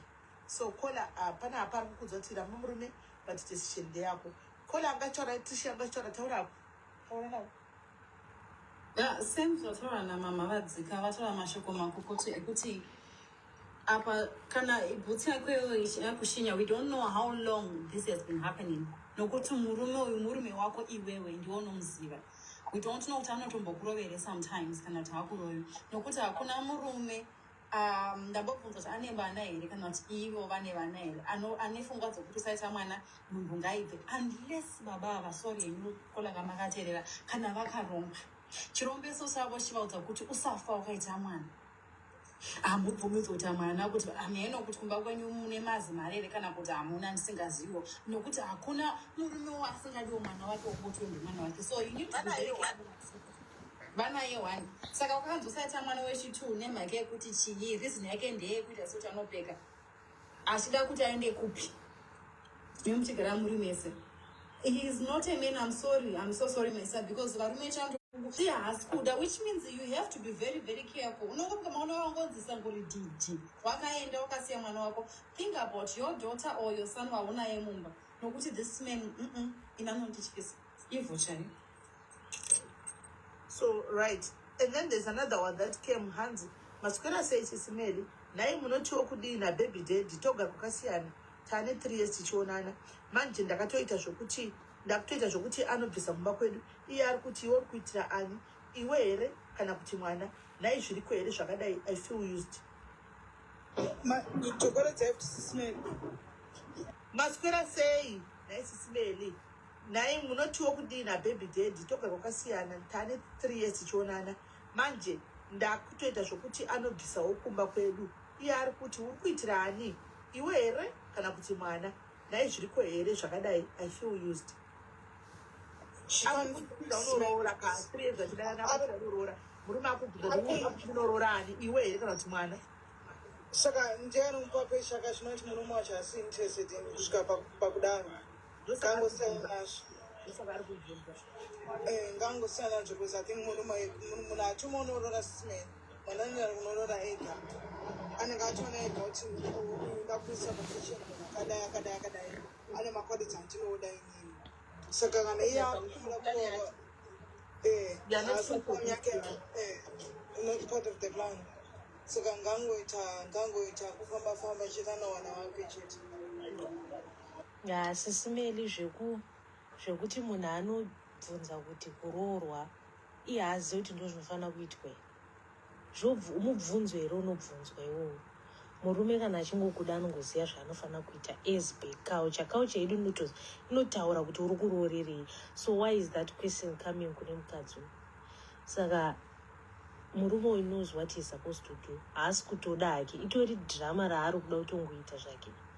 Otherwise if kana anga achimuda aingoenda kunomuroora zvokuti uri kuroora mwana kana kuti uri kuroora iye handifungi kuti zviri necessary. Tichikura taingoziva kuti roora rinongobviswa, taitokura tichidzidziswa kuti zvinoitikwei. Aminoti sei akuda kubvunza hazvisi kunyatsomeka sense. Akakurira timbotanga kubvunza pamwe murume uyu pamwe mubritish here kana kuti mushona wedu chaiwo.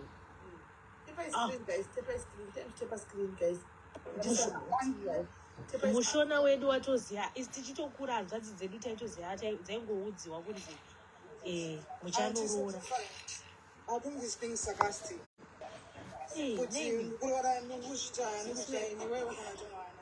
Kuti iwewe kana kuti mwana iwo pawaiudziwa nevabereki wako kunzi iwo kana wane mukadzi uda udii naye.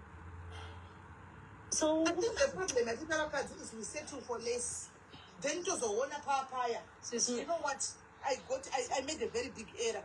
Uyu munhu uyu zvawaifungidzira zvawaitarikira hazvisiri izvo. Ani munoona.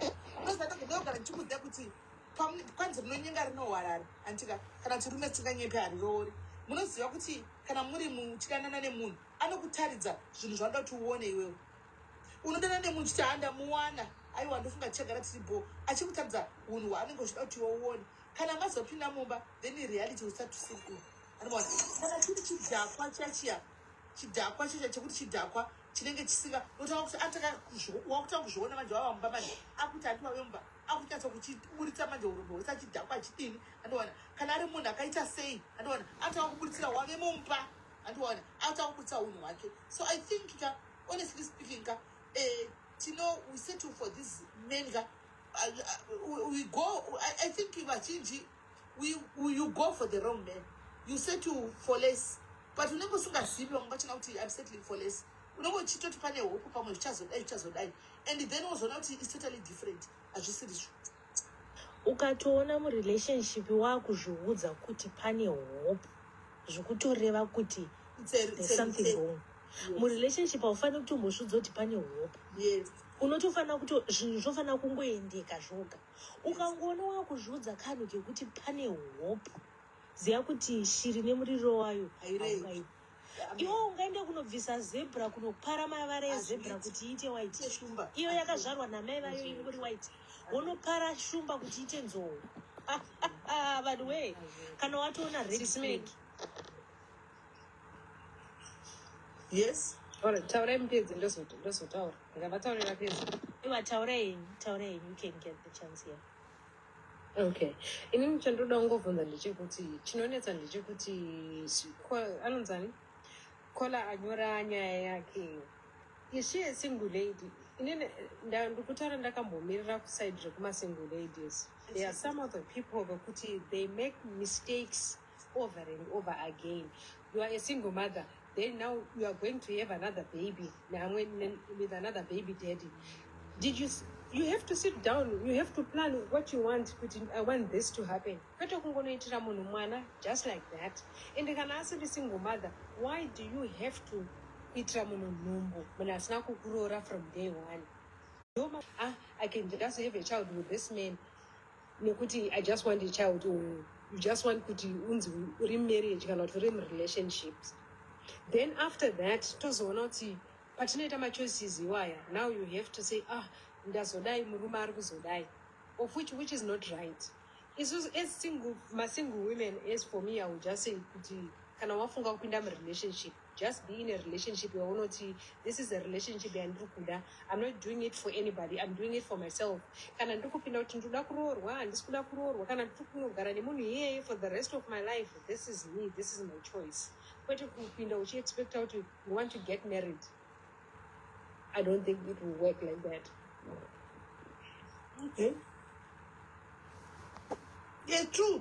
A cheater will always be a cheater. Only right, people. 100%. And in the woman because you show desperation. We don't go snap with a time which are married flex. My dear, let me tell you. Let me remind you. Can I scan? Jidana name Mukomana. Mukomana ninga check out gaze. I just tell me that baby like. I know we are smart. Muchi gara pa bridge mchora haya. Kana magara motkar. Achikudza kuti kana kuti asina mota ari mukomana muchigara pachibridge mutaura achikudza kuti bebi unozati tichingokurora toda kuti tigozodai tigotsvaga imba tigotenga imba tigovaka tigozodini.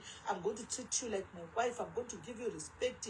I'm going to munenge muchitaura kudza achikudza indoti mugoda na 5 years ka achita uniwo andiwana ukutokudza ukugoti ndawana mfisa wangu abereka go approve chakuti kuti haiwa munhu bojo mugopinda mumba antika ugonozvara mwana wokutanga achigozochinja manje because kunze uko aida kuroora saka aikutaridza zvinhu zvaunoda kuona iwe andiona wachipinda mama manje wochitanga kuona manje munhu achandikana kugeza andiona ugochipinda ndiye munhu here uyo ari smart akadai so achandikana kutozoti haiwe shamwari ndezvako zvinogezerani andiona otanga saka people they change wangu kana kuti mumwe they are good at hiding andiona so kazhinji kacho mared flags ka automauoni because anenge auya akatokubhilivhisa akatovhara mared flags why I still prefer to know kuti ndinendawana a woman from God ande ndakawana ozochaka kuchikutaridza manje wamubapa wave negurumwandira remwana mai mwana wakungochema uri moko kuchaida wakuti noende pine masiva naisai but chokwadi chekuti varume zvavo vazhinjika honestly speaking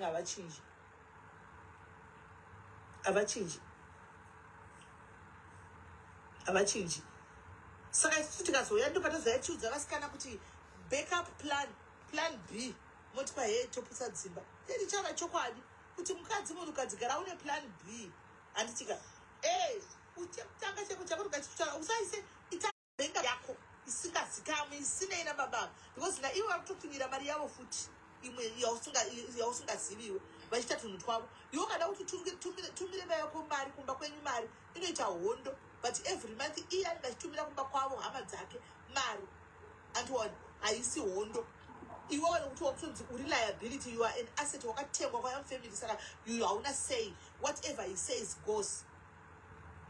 Sisimedi mandifungidza nyaya imwe yakaitika kune mumwe munhu atoripo patiktok pana pamwe ari kutondinzi vachitaura nyaya yake but haana hake basa nazvo.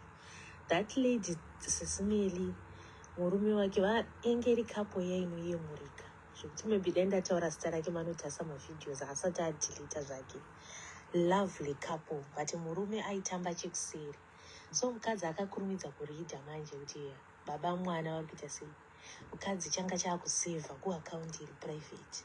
Baba mwana vakazongomuka vachiti vakuenda kuScotland kune mukadzi wawakamitisa vada kuzonomuendesa naye kuZimbabwe. Isi takatoenda tichitomuti nei we fight for your husband. Akazongondiledza pasaidi zvikanzi tarisa bank account yangu ngazviende, ndiye achanotambura ikoko, achachengeta vari kuno 3 kuzoita waakuendera kuScotland. Ini ndiri covered right now. Atenga aita mortgage imba yake yakanaka. Musi paSaturday apa tiri kuenda kuBraai kuno celebrate.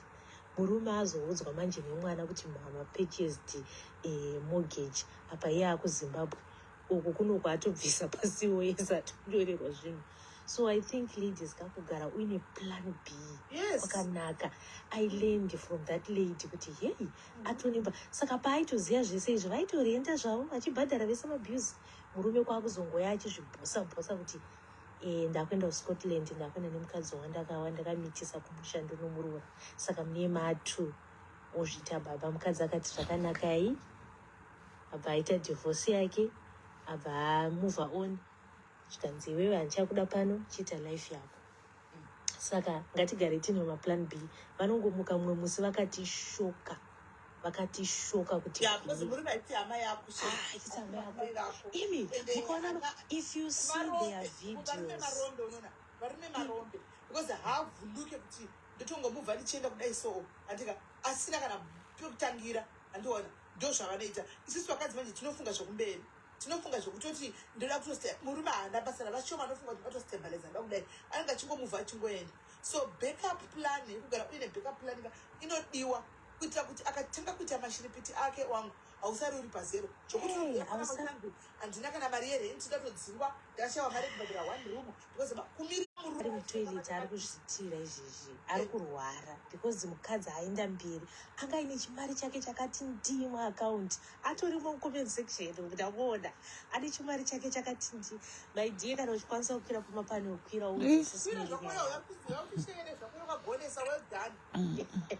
enda unoudza sisimeli nyaya yako. Aiwa nyaya iri kunakidza apa mavhidhiyo achiri akaisa lovely couple muchiiona patiktok apa. zvinonetsa ina Martin here vai. Ndokumbirawo kutaurawo makadi enyu madiaries. Okay, inini ndine mubvunzo or rather I'm coming from another angle. And we have a lot of single mothers anditi. Is it because of kutadza kuraiza vana vedu, this our boy child generation yacho yakunetsa? I don't know kuti my occurrences akadai sokuti there are more women who are single than varume. Varume vacho vanonetsa, they don't look after vakadzi zvakanaka mudzimba umo. Vakadzi wo futi, we also have that domineering power in the home. Saka if to raise our boy child in the right way so that tisave nema problems akadai so kana kuti yakunda yakunze because time manje ndobva kana pa 7:07 saka ngaita chiti unless achizouya after 8 endera mbekona. Okay, saka ndingobvunzawo kuti what can we do as single mothers kuti chero vana vedu vawanewo kuti vagarewo zvakanaka mudzimba dzavo, tive ne-change of ma-attitudes or change of the way atiri kuita nayo, because right now as it is ma-marriages akawanda are on the rocks. Vanhu vakawanda vari kungochema, especially vanhu vechikadzi. You know, vakadzi vakawanda vanenge vachiti hakusisina varume. So this is my question kuti, is it us failing to raise our boy child? Kana kuti, are we failing even per girl child? What is really going on in society? I don't think it's also kuti we failed to, you guys you failed to raise your boy child. One, vakadzi zakawanda darika varimi, that's a fact. Two, unokudza mwana wako nzira yedu kuti ukure, but as the time goes on mwana uyu paanokura anosvika pakuti akumeka his own decisions, you know, with friends sometimes anoona zvinhu zviri different kuma friends and then they want to experiment that as well. And what otoona zvakutomunakidza, you know, some of the things yaunenge watira kukudza mwana wako zvakanaka zvisingaiti, but kumba uko kwaive necrack yekuti baba vaita zvimwe zvinhu kumba ikoko mwana mukomana achiona. Now he grew up thinking kuti ndozi the correct way yekuitwa nazvo zvinhu. Ndokumbira ka one box ndokwidza sendi.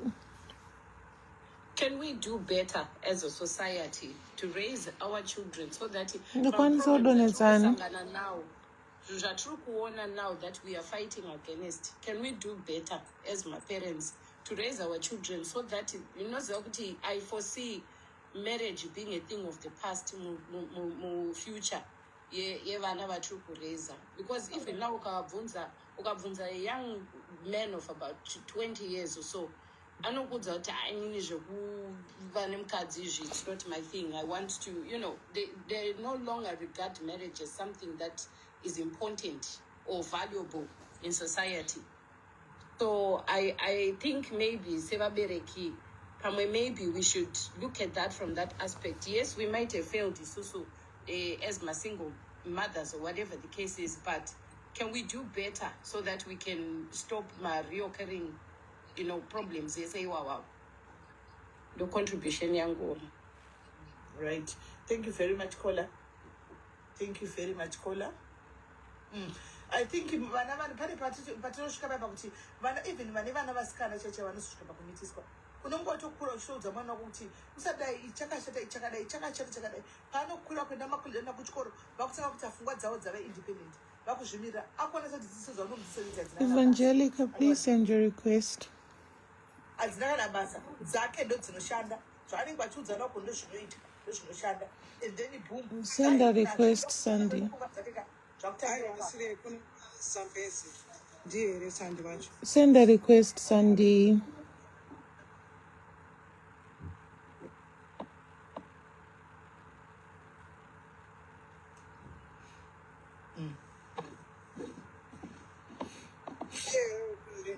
No, ndikamona ndomu uyu.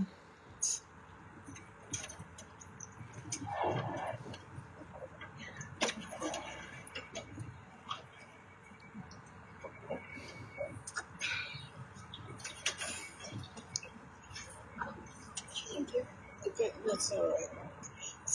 Sit there. Move to the end. I will think.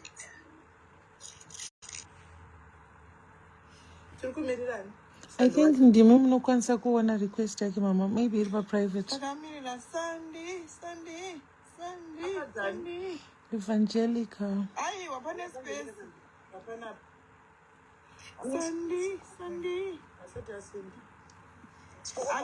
Atonyora sim comment section kuti I'm here.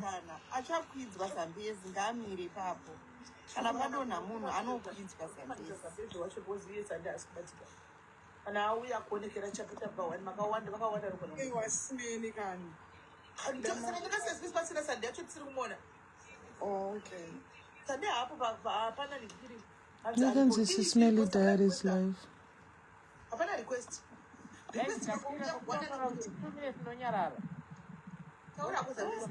Sambezi. Ewa ndauti sisimeli ndini ndibazimbabwe. Right. Nauiye taurika panapa yakakura. Listen, inini ndakadana nemusikana angari nesi kuUK kulidzu. Angari mwana wake handidi kutaura mazita. Asi mwana wake inzwai ndakamuchengera kusvika ave dentist. Andambofunga mweya wekubata zamu rake chairo. Right. Apa ndikutaura kana zamu ukamisa chikoro chikave dentist. Yes. Musikana yeye. Baba vake vakashaika like zvakaita sisimeli. Ndakasangana nevanhu ava ini ndandabva kuZimbabwe kudhara. Ndakasangana nawo kuLeeds. Vaitori ine depression ndakasangana nawo muNandos. Ndobva ndatingowirana mai vacho. No. What I'm trying to say is ndakatanga kurana namai vacho. Mwana wacho angari like angari 20 something. Mai vacho vanga vari muhondo kwandiri anchoda kunyepa simeli. Chinzwai. Sisimeli. Amai ava vanga vari mental health nurse. Vakura nemurume vane mwana ndiyeke mwana wangu anaye musikana. Sisimeli.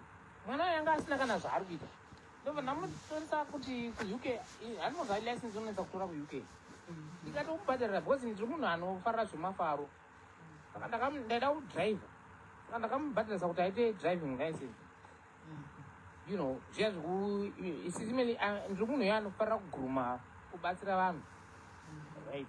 Apedza ini ndikuona mwana hapana kana kosi ari kuita. aishanda pane dental clinic asina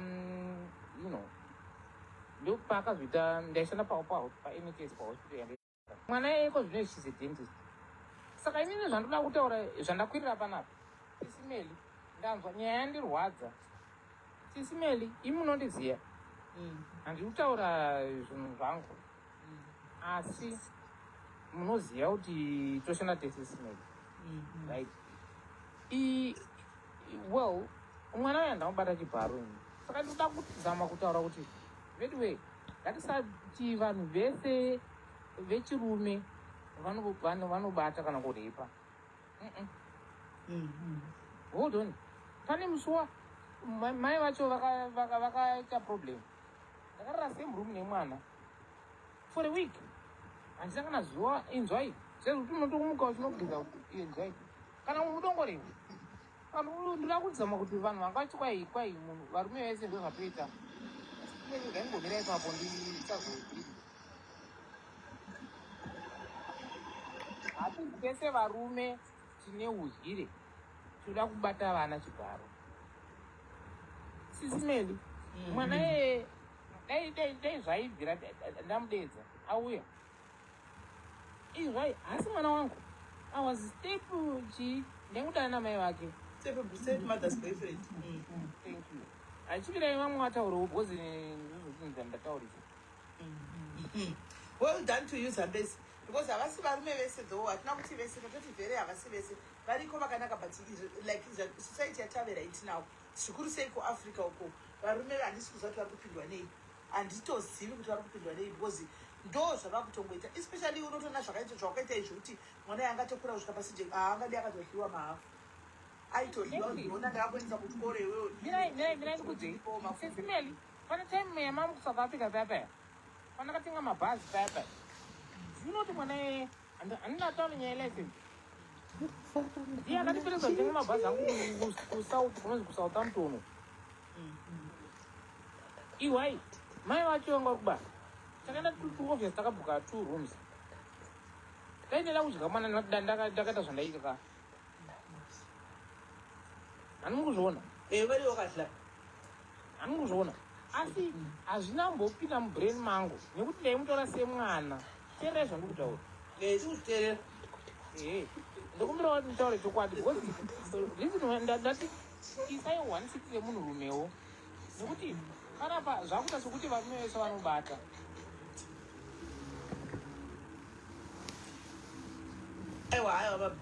mabhasi akatenga I was involved in zvake zvaiita zvisambezi ndikuSouth Africa.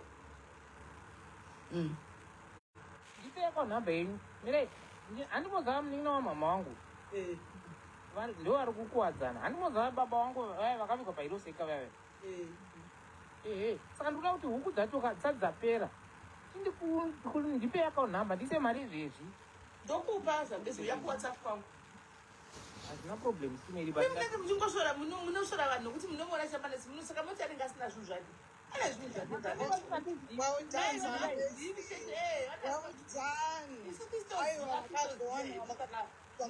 vakagona vakachengeta mwana uyo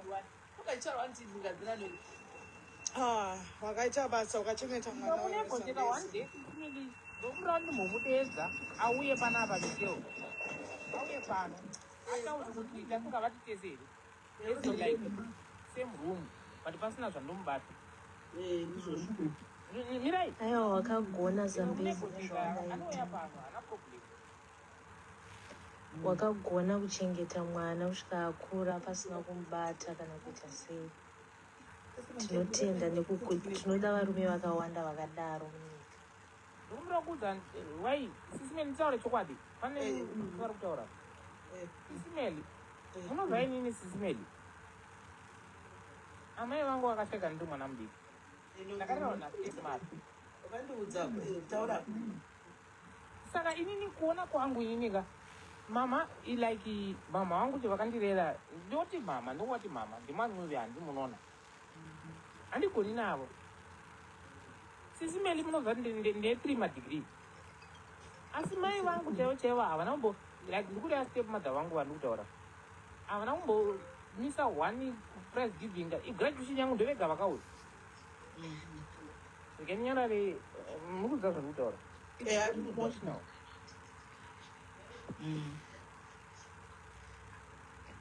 I think you have a sad past iri very emotional. Inini hangu I know vanhu vari kubvunza comment section, but if you try to listen carefully, you will get the context of what he is trying to say. Probably vamwe mauya nyaya dzacho dzambotaura, but I think tatobata zvaataura. I think he's trying to say tiripo varume vanokwanisa kuchengeta vana tisingavabate chibharo.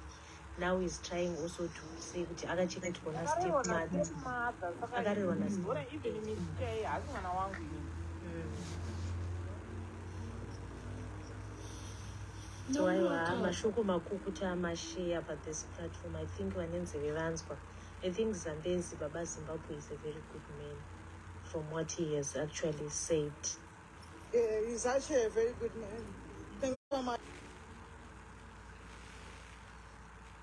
Yeah. Nyaya dzevarume dzakaridzika. Sandio. But munoziva here kuti sometimes varume havanyanyi kutendwa sematenderwo anoitwa vakadzi. Sometimes vanhu togona kutotenda mastepmothers kuti stepmother vakaita basa, but varume mastepfathers haanyanyi kutendwa mastreets. So tikatovaona vanotiudza information yavo totovapawo sando dzavo tichivatenda kuti aiwa makaita basa makakudza vana. Onaika vanhu mirai tikujamba chimwe chinhu wani panapa. Munomboziva here ini zvandozama kudzidzisa vakomana vechidiki ari. Ukawana musikana ane mwana wake 1 ari mu-M1 kana mu-M2 hazvina basa. You know, hazvinoti munhu yeye akaipa. Like dai mai vangu, you know, I mean, I'll be honest. Vanzati mai vangu vakasangana baba vangu ni stepmother vangu vane vana 2. Isu tatasiwa tiri 5. Asi nhasa mukutaura neni vanhu. Saka ndokuzama kutaura kuti hazvina basa kuti waroora munhu ane mwana mungani. Chakakosha ndechekuti rudo ruripo here. Yeah, taura henyu. Naswera sei? Swera sei? Ndinawo nyaya yangu iri panapa. I'm like in a dilemma. I know pamwe pacho ndakakanganisa ndinemaira. Sorry guys, sorry. Now I'm at a crossroad. Kudawo help. Nyaya yangu yakamira yakadai so I think muna 2018 I met somebody. Andakasangana naye munhu okay. Guys, mkakatepa screen ndobvisa macomments. Tepa screen. Tepa screen guys. Tepa screen. And zvakare atimi pamusoro atimi orange yo open club chamchibaya ikapa. Chidise number kandi uyakuwaisa peri Zambezi. Andina email. Nekuyakareya. Guys, ndipirewo number. Ndisira account number yenyu kuinbox wangu. Endo kundai ndipirewo kaZambezi uchu. Mupe number yangu. Munhu wane andisire. Kundai. Kundi ndisire. All right, mama. Alright. Sisimeli. Nongoisa mari yandaisa mozokukalkuleta huku dzamunondisira kuna mama. Okay, so I was still young, ndine 21 years. So kubva ipapo kusvikira muna 2018 pane zvandaitawo zvaindirestricta kuti ndinge ndichipinda marelationships and stuff. So ndazopedza I met somebody, and somebody wachona he was a married guy. Takatova tichidanana zvedu tichiitisana tichidanana for I think like 3 years. Saka tatikaudzana kuti of course this relationship is going on and stuff, but inini if I met somebody asiri married ndichadini ndichaenda. He was okay with that. Tagara my feelings achikurawo munhu akatanga kudini kundipersonalize, which was okay because papo panga pasina uchiri muhombo. So muna 2022 gorera kupera ndakabva ndazosangana Sorry V, Bazambezi, check inbox yenyu.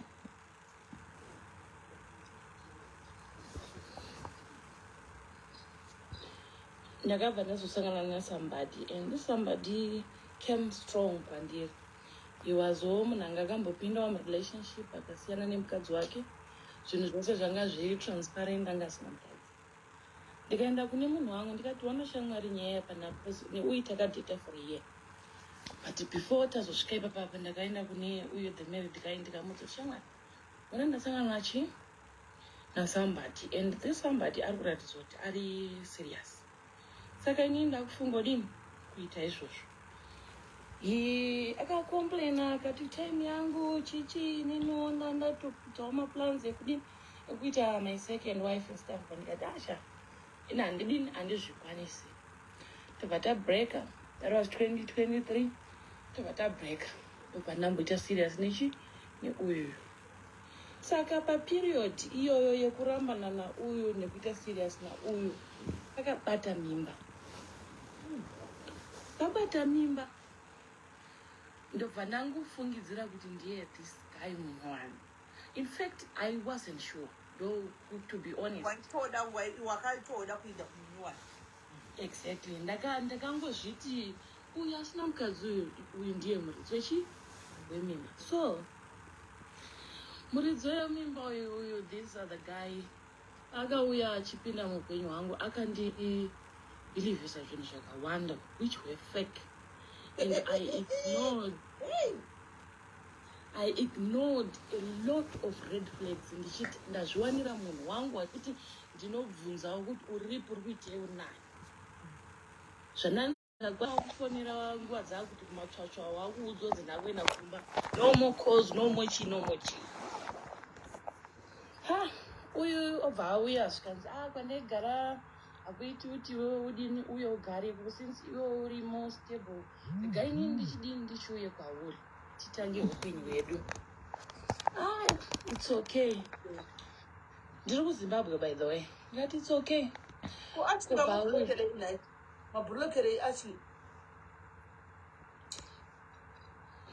Ndivo vanotaura zvemaningirikiri mama.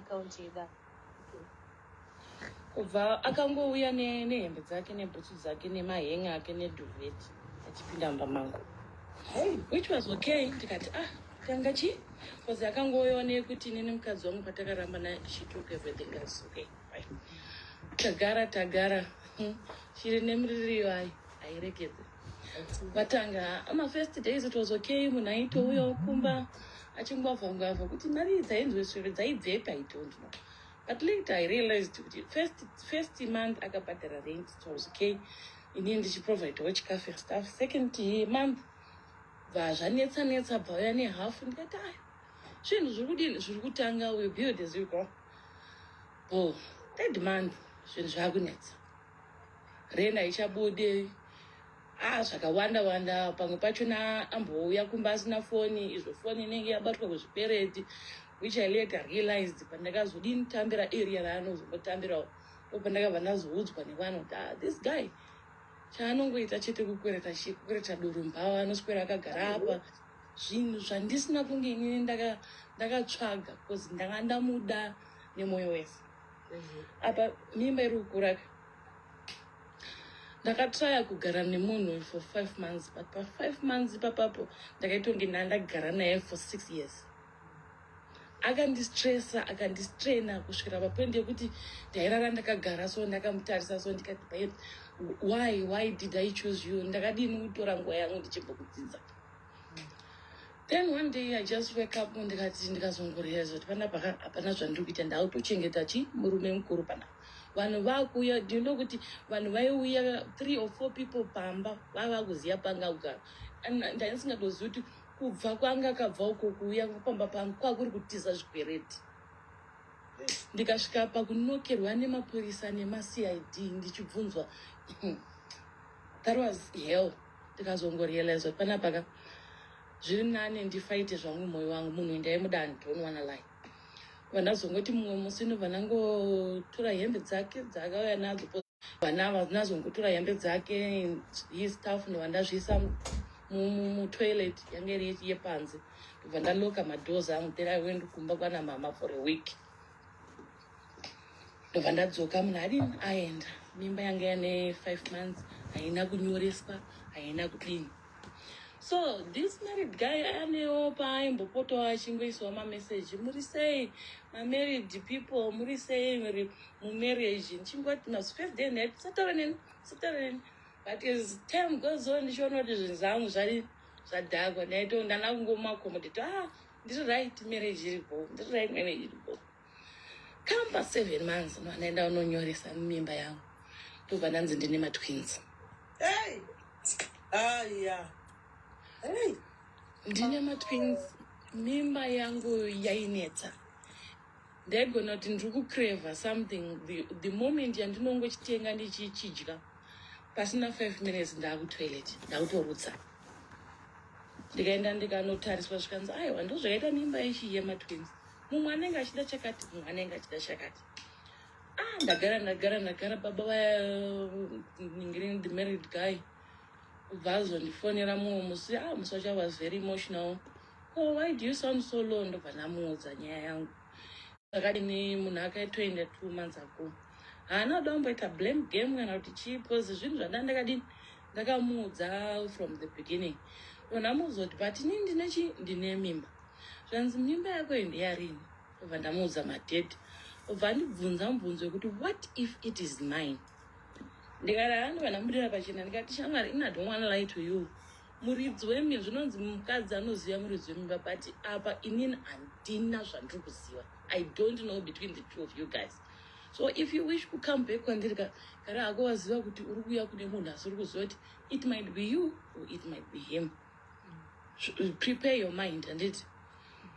Zvanzi inini ndikakuda ende ndichinongokuda, so I'm coming back.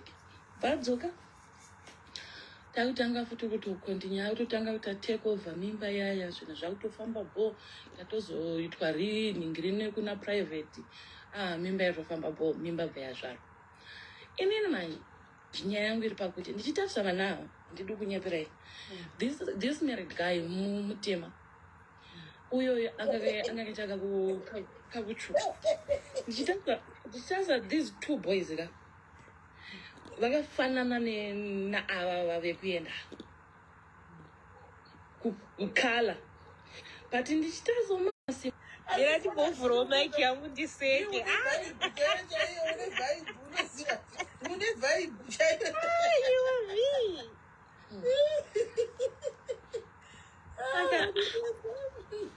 Vana vatokura, vane 2 years 6 months, vatokura vana.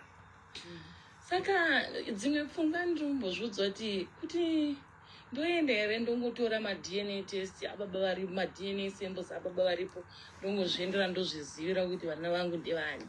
But manje ndikuzvibvunza ndoright fine, ndikazoziva kuti harazi vake ndinogara here nacho chokwadi ichi munhu, because ngoenda ku-DNA because ma-twins unogona kuwana one ari wauyu one ari wauyu.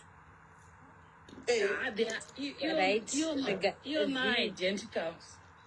V, I think we are not going to judge whatever that you suggested my life mako zvakaita past yako. I think what we are going to discuss is zvevana nezvecurrent zvauri kustressekana nazvo, right? Vana, what you can do is you can take the kids to the DNA because vane right yekuziva baba vavo. Take the swabs. Take brush or whatever, send them to DNA. Yeah. Also, chiri kuita kuti ufunge kuti vana ava vane masimilarities ababa ava. Umboonai vakaenda. It's because you were involved with 2 men at once. Saka iwewe moyo wako manje wakuda kuti vana ava vaiti vababa varipo manje. Ndozvokuudza moyo wako. At the same time, une imwe pfungwa yekuti vana ava ndevababa vakaenda. Saka uri pfungwa dzako dziri mumabharangizha izvezvi. The only thing chinogona kungoitika kuti uve paright zvataurwa naSisimeli, tora toothbrush yababavo, tora matoothbrush evana, endesa kupi kuma-DNA, opera pfungwa dzako. Ukaziva kuti vakaendawo ndo baba vavo, well, that's fine because current varipo wakavaudza kuti vaexpecte zvese, so hazvina basa. So usafoseredze kuti vana avanzi ndevababa ava whereas vari vababa vakaenda, because dzinza revana rinogona kuzikana. Ende vana vacho vakomana futi so you have to do it very quickly vana vazive kuna baba vavo. But kazhinji kacho bora ngoma rakaenda manje ndorinenge riri possibility ndorinenge riri muridzi wevana, ndorinenge riri baba vevana, ndorinenge riri baba vevana, mari burutya ndorinenge riri baba vevana, and that's the fact. And gara wakangogadzirira, so iwo usanyanye kumanikidzira pfungwa dzako stereki kuti dzide kunzi dziite dzababa ava varipo.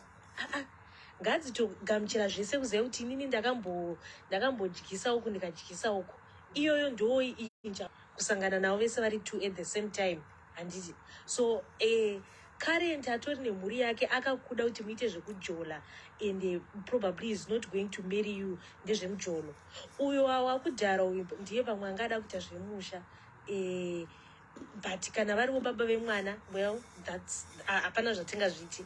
Nauyo munongokontinya nemujolo wenyu wama muchingoita kubva kare, because hapana patichati vana vaite vake imi maingojola. Ingojola zvamamuchita iwe uine vako vana, iye aine vake vana, because ndo zvamamuchingoita.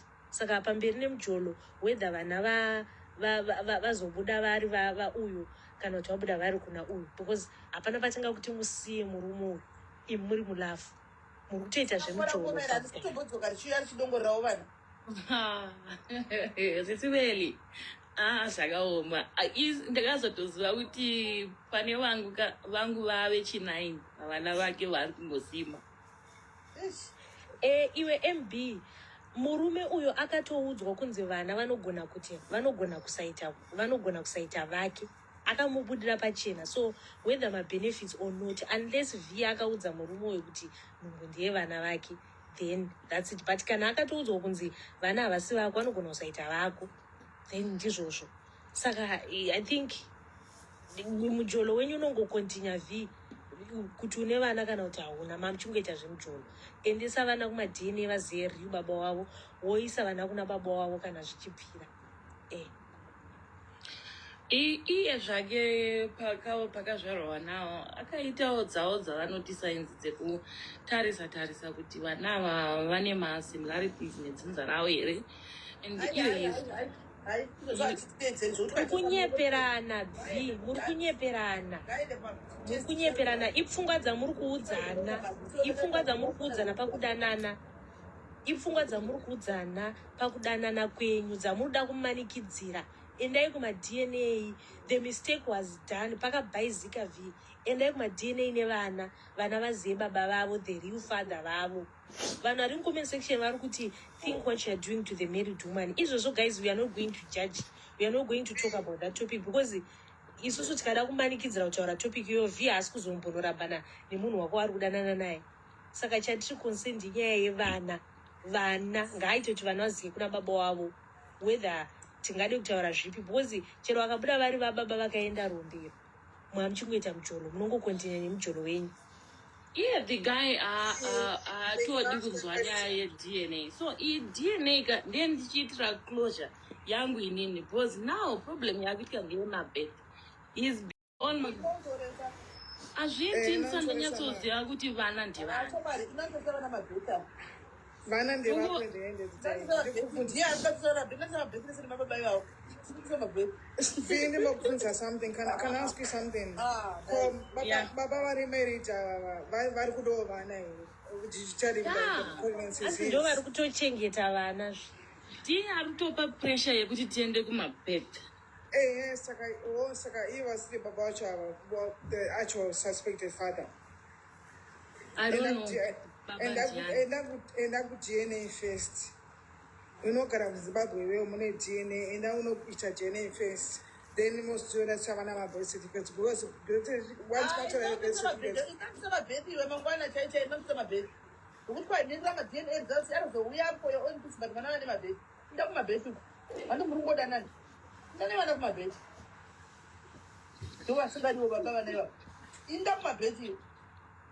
Vana vanovada pozi hatombodi kana kunzwa. Ndakambomuti shamwari ivo are you contained kuti vana ava ndevako, zvikanzi handitomborina kana any doubt, vana ava handina problem kana fungidziro yekuti havazi rwangu, because inini pandakatokuitisa mimba yayo ndokupaziva.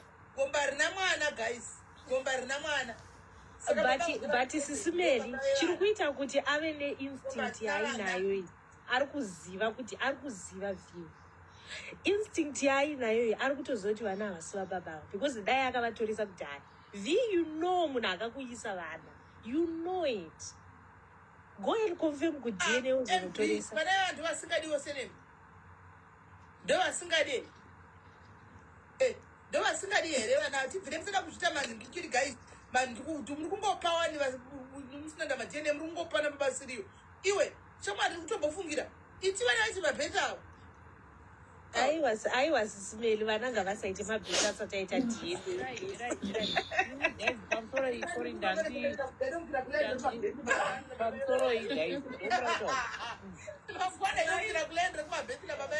aiwa view uri kuziya muridzi wemwana view you know the owner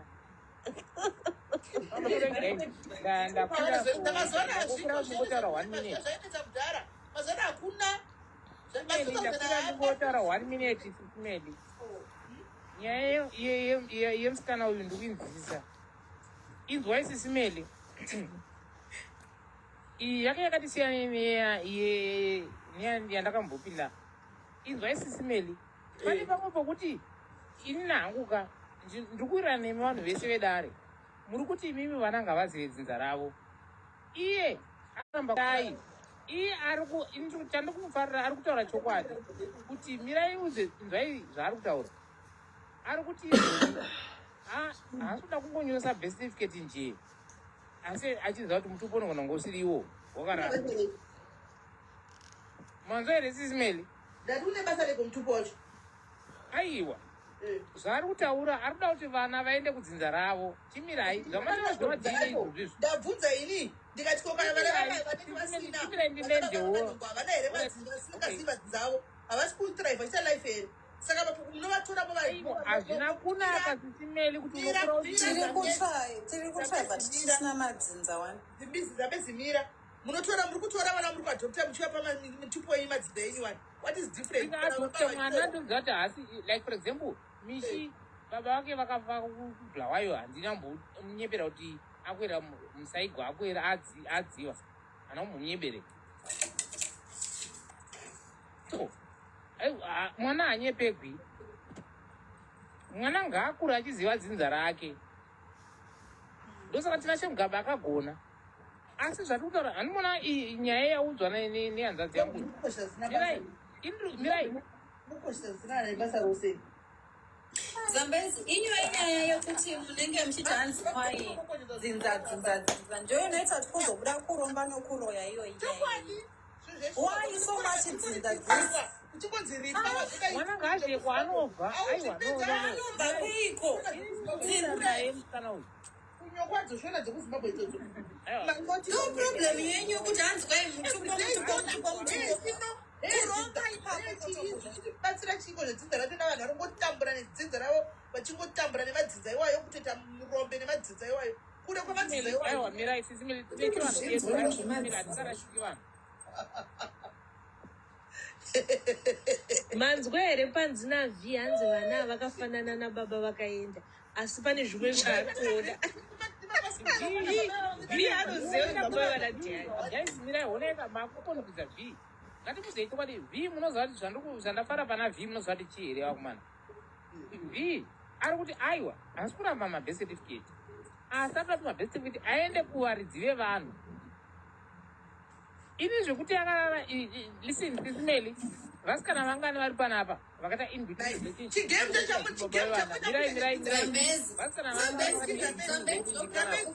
vamuridzi wedzinza kana vari ivo vakatotiza dzinza ravo handiona vakaritiza vakarirosva handiti ivo dzimirira utsvake dzinza ravo ivo muridzi wedzinza ri kuritiza handika ava vatoripawo vari kuda kuchengeta vana ava vari kuda kutora vana kuchengeta vana dzinza reiko ramuda kuti tiningirire titaure zvaro nyaya uyu yakasiyana neyandataura inini baba zvedzinza tofamba nezvinhu riri pagraundi nechokwadi dzinza riri pagraundi pamberi naro bhiza riri kuhwina pamberi naro kumbodzinza vakadzi vachingosafa everyday vakadzi are the ones to suffer every time pese pete nyaya dzakadai vakadzi are the ones to suffer zibora ngoma maonere kuna mutu agonyindirira vachiyani dzinza rake dzinza ndiyakadzinza dzinza rake iroro into the Mangari way.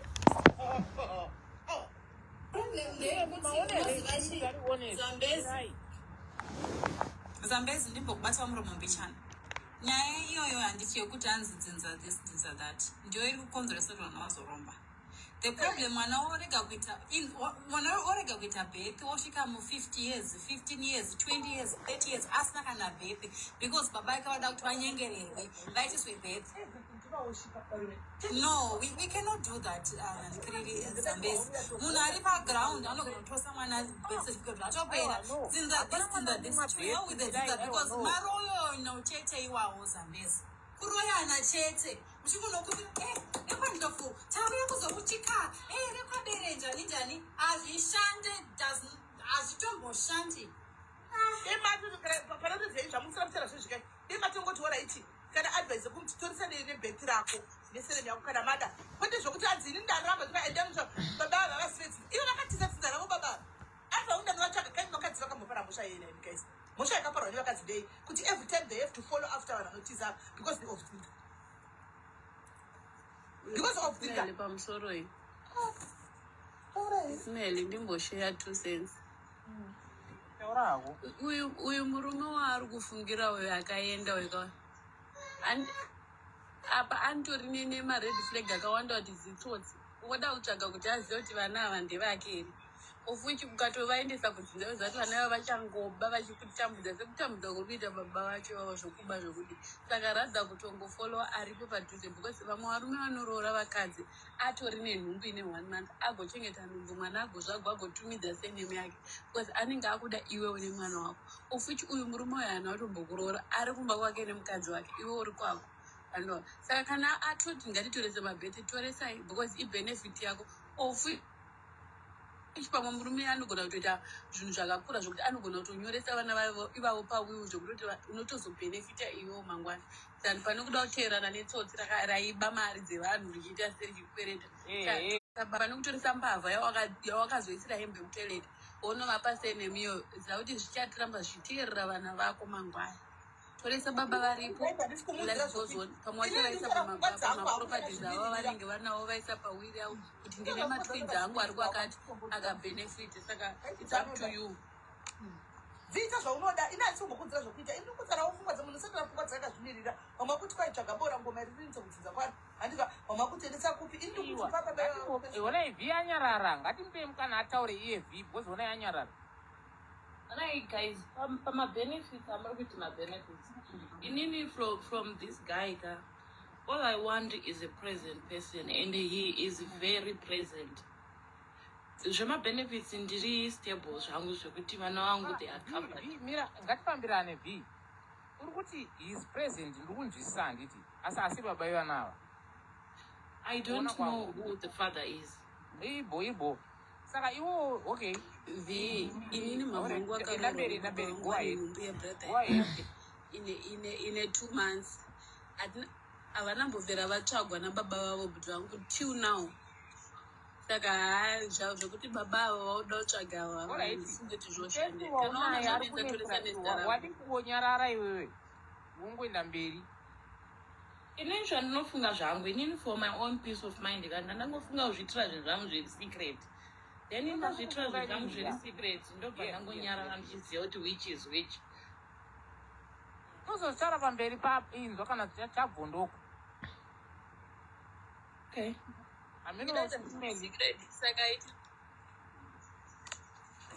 Yeah, I think the decision is yours. Pana pamunhu nemunhu anobvumidza kutaura muono wake nemufungiro wake decision after all decision ndemuridzi nganyarare inzwakadiwa vakati kwaidzidza kunyarara saka izvi ndokutora mafungiro angu mafungiro ndiwo andatokudzai iye atazoitawo zvaanofunga imimiwo mudzewo zvamunofunga aiwa nohwari ndokumira kubvunza something wakazororwa here nemunhu wachona wokutanga uyu wakasiyawo no anambobvira aendesa something but uyu this guy manje uyu murume wemunhu he wants to make it official. Okay, that's fine. Make it official. Anobvisa zvenhaiwe Exactly. Saka, it's okay for him to make you his second wife. Then because at the moment you single, Saka, you go Canada to it charge test that one. Naivi, chiri kukubhodha in your heart. Chikukupa pfungwa idzodzo. Maybe togona understand. Why is it bothering you so much? Because this man is showing you kuti anokuda, he wants to do. Why is it affecting you iwewe? Kuti usvike papoint yekuda kuti ama secret DNA. You can easily furatira that and focus. The thing chiri kukutuma kukutogola muhati mako. Maybe you can explain. One kuchengetesa munhu vana vasiri vake. Kuchengetesa munhu vana vandinenge ndichifungidzira kuti havasi vake. Most probably ndikamaita ma-DNA test, as honest I am, ndichatozongopedzisira ndamuudza kuti kana vasiri vake ndomuudza kuti havasi vake, then I wait for his response. But V, wati wakamuudza kuti kana uchidzoka uri kuziva kuti vana havasi vako, vanogona kusaita vako, vanogona kuita vako. So it's something chaari capable to understand. Unless wakamuudza kuti vana ndevako, maybe we can say that. Because if kana iye achiziva kuti vana vanogona kusaita vake, there is no problem kuti muite ma-DNA even iye achiziva. Unless wakamuti vana ndevako. I was honest paakadzoka because ndakangozvileya patable kuti take it or leave it, since ndanga ndatongova mulose kudhara. But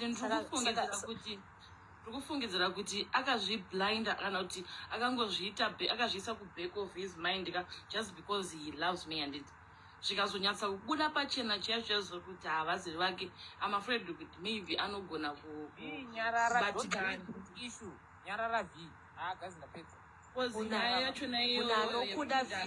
anokuda will stay. If he's yours, he's yours.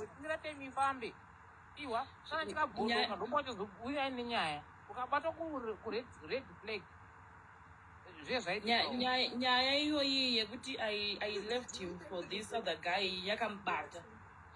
Zvobva zvazobuda futi kuti vana vacho havaziri vake, because munhu iyeye even though asingamuzive akamuvenga zvisingaiti. Hapana, kana varume vedu havatombodiwo ma-ex edu atakadanana nawo. Saka ichocho chinhu chinongozikanwa.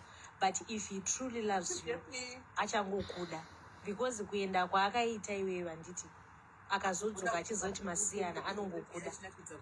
So decision iri pauri kuti iwewe ungoningiriki nako, uende ma-DNA ungonozviofi, because peace iwewe hauna peace. Look for your peace. Arikuda peace mukadzi uyu. Mukadzi haana peace uyu. She doesn't have peace of mind. Peace of mind arikuhanga. Look for peace of mind, V. Ichaita zvichakupa peace of mind yako iwewe ugare uchifara, because hausi kufara izvozvo ndofunga dzoutombouya hope wotoita madzikirira uchiona vana vachinda nababa wakaenda omboona vachienda nawo. Give yourself peace of mind, because vanhu vapa mama uya tese tapakura iwe uchasaridza plates. Angosiyana nazvo ambopusha zvakadaro kana zvazobhondoka ozokuita okay. Why iwewe Zambezi uri kuti ambosiyana nazvo kusvikira chabvondoka? For example, mira hold on, ndine musikana wandakamitisa handini. Conscience yake kana iri kutamba naye, she will do it for you. No, Sisimeli, nyaya pane nyaya ndakambotaura panapa. Sisimeli, ndine musikana uya handisodata zita rake, ari kuSouth Africa uya, ane vana 4 nemufesi wake handiti. Mwana wokutanga aindoziva ndewangu, but kuti ndiende kuDNA zvinokanganisa marriage yake. Ini ndakazvinyarara semunhu mukuru, asi kana asina mari yechikafu, Sisimeli mozandotumira mari kumusikana uya. Musatore zita rake.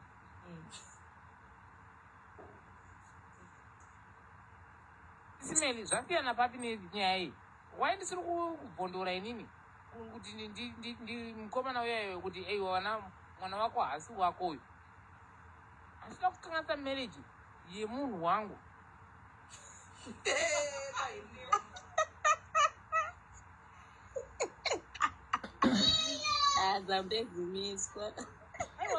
No, listen, Sisimeli, musati mauya ku UK pepe, Sisimeli, ndakatumira imari ndakatumira minimum 5,000 rands iri whatever. Ndichida kuti musikana avhure business. Mukomana uye muridziwe akazorora musikana wangu. Akutora mari yako nogambula. Amini zvaanoda kuita zvegambling zvaanoita kuSouth Africa. Zvekubeta betting. My, you know what? Listen, mwana wokutanga ndewangu asi unozviramba izvozvo. Ndasei muri kuona ndikusapota V. Because hatida kunyeberana. Unongochiona kuti mwana ndewako, but manje mwana wako wabata mucrossfire. Kuti utaure kuti mwana wako unomutora uchiminda naye kupi. Yeah, ndokuona. Zvakafanana nekuti munogona henyu kuzviformaliza, but mwana wembwa imbwa haungarere mwana wembwa mukadzi anozongobuda ari imbwa chete. Saka whether ukanomurera imomo achangobuda ari imbwa akiti koimbwa iyi.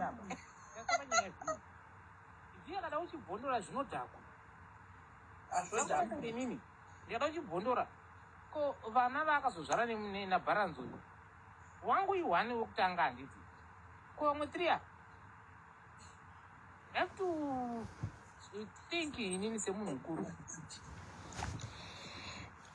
Mambonyatsotarisa here V kuti munhu akanaka sei. She's beautiful and ataura kuti she's financially stable even kuvana vake.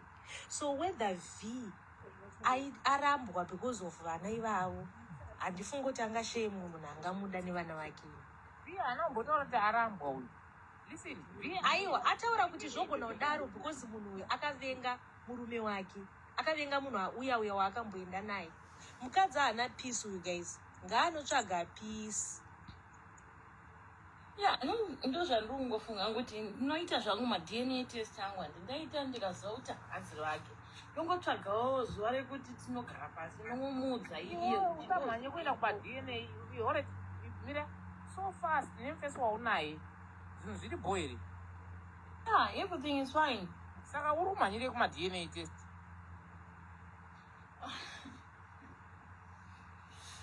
Ndinongoda kuziva chokwadi. Chokwadi uda uchiziva but ko zvikabuda chokwadi. Iwe chokwadi uchiziva. Obviously chokwadi chabuda. Zvikudhakira iwezvo nevana. Zvodhakwa. Yeah, iye zvikadhakwa akaenda maybe you will not anenge asiri wangu but inini I'll be at peace.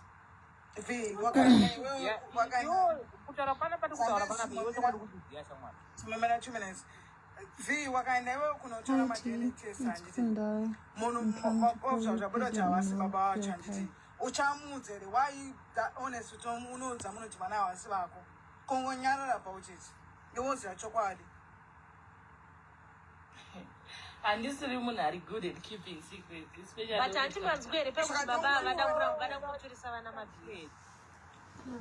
Eka munhu anokwanisa kutaura betu even asiri baba vacho. Just give me a minute. Let me post the one with I can do Facebook. that.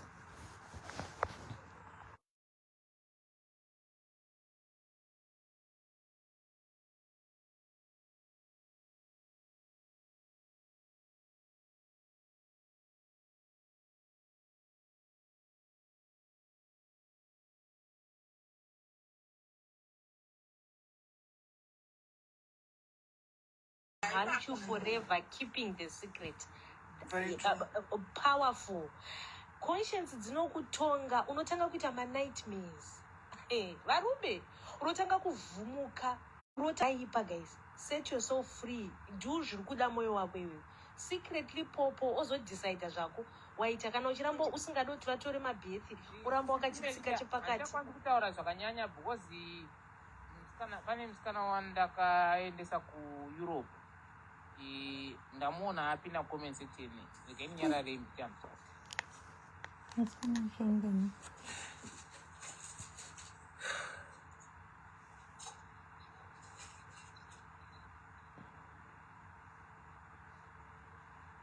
Yeah, ndiri kunzwa in comment section.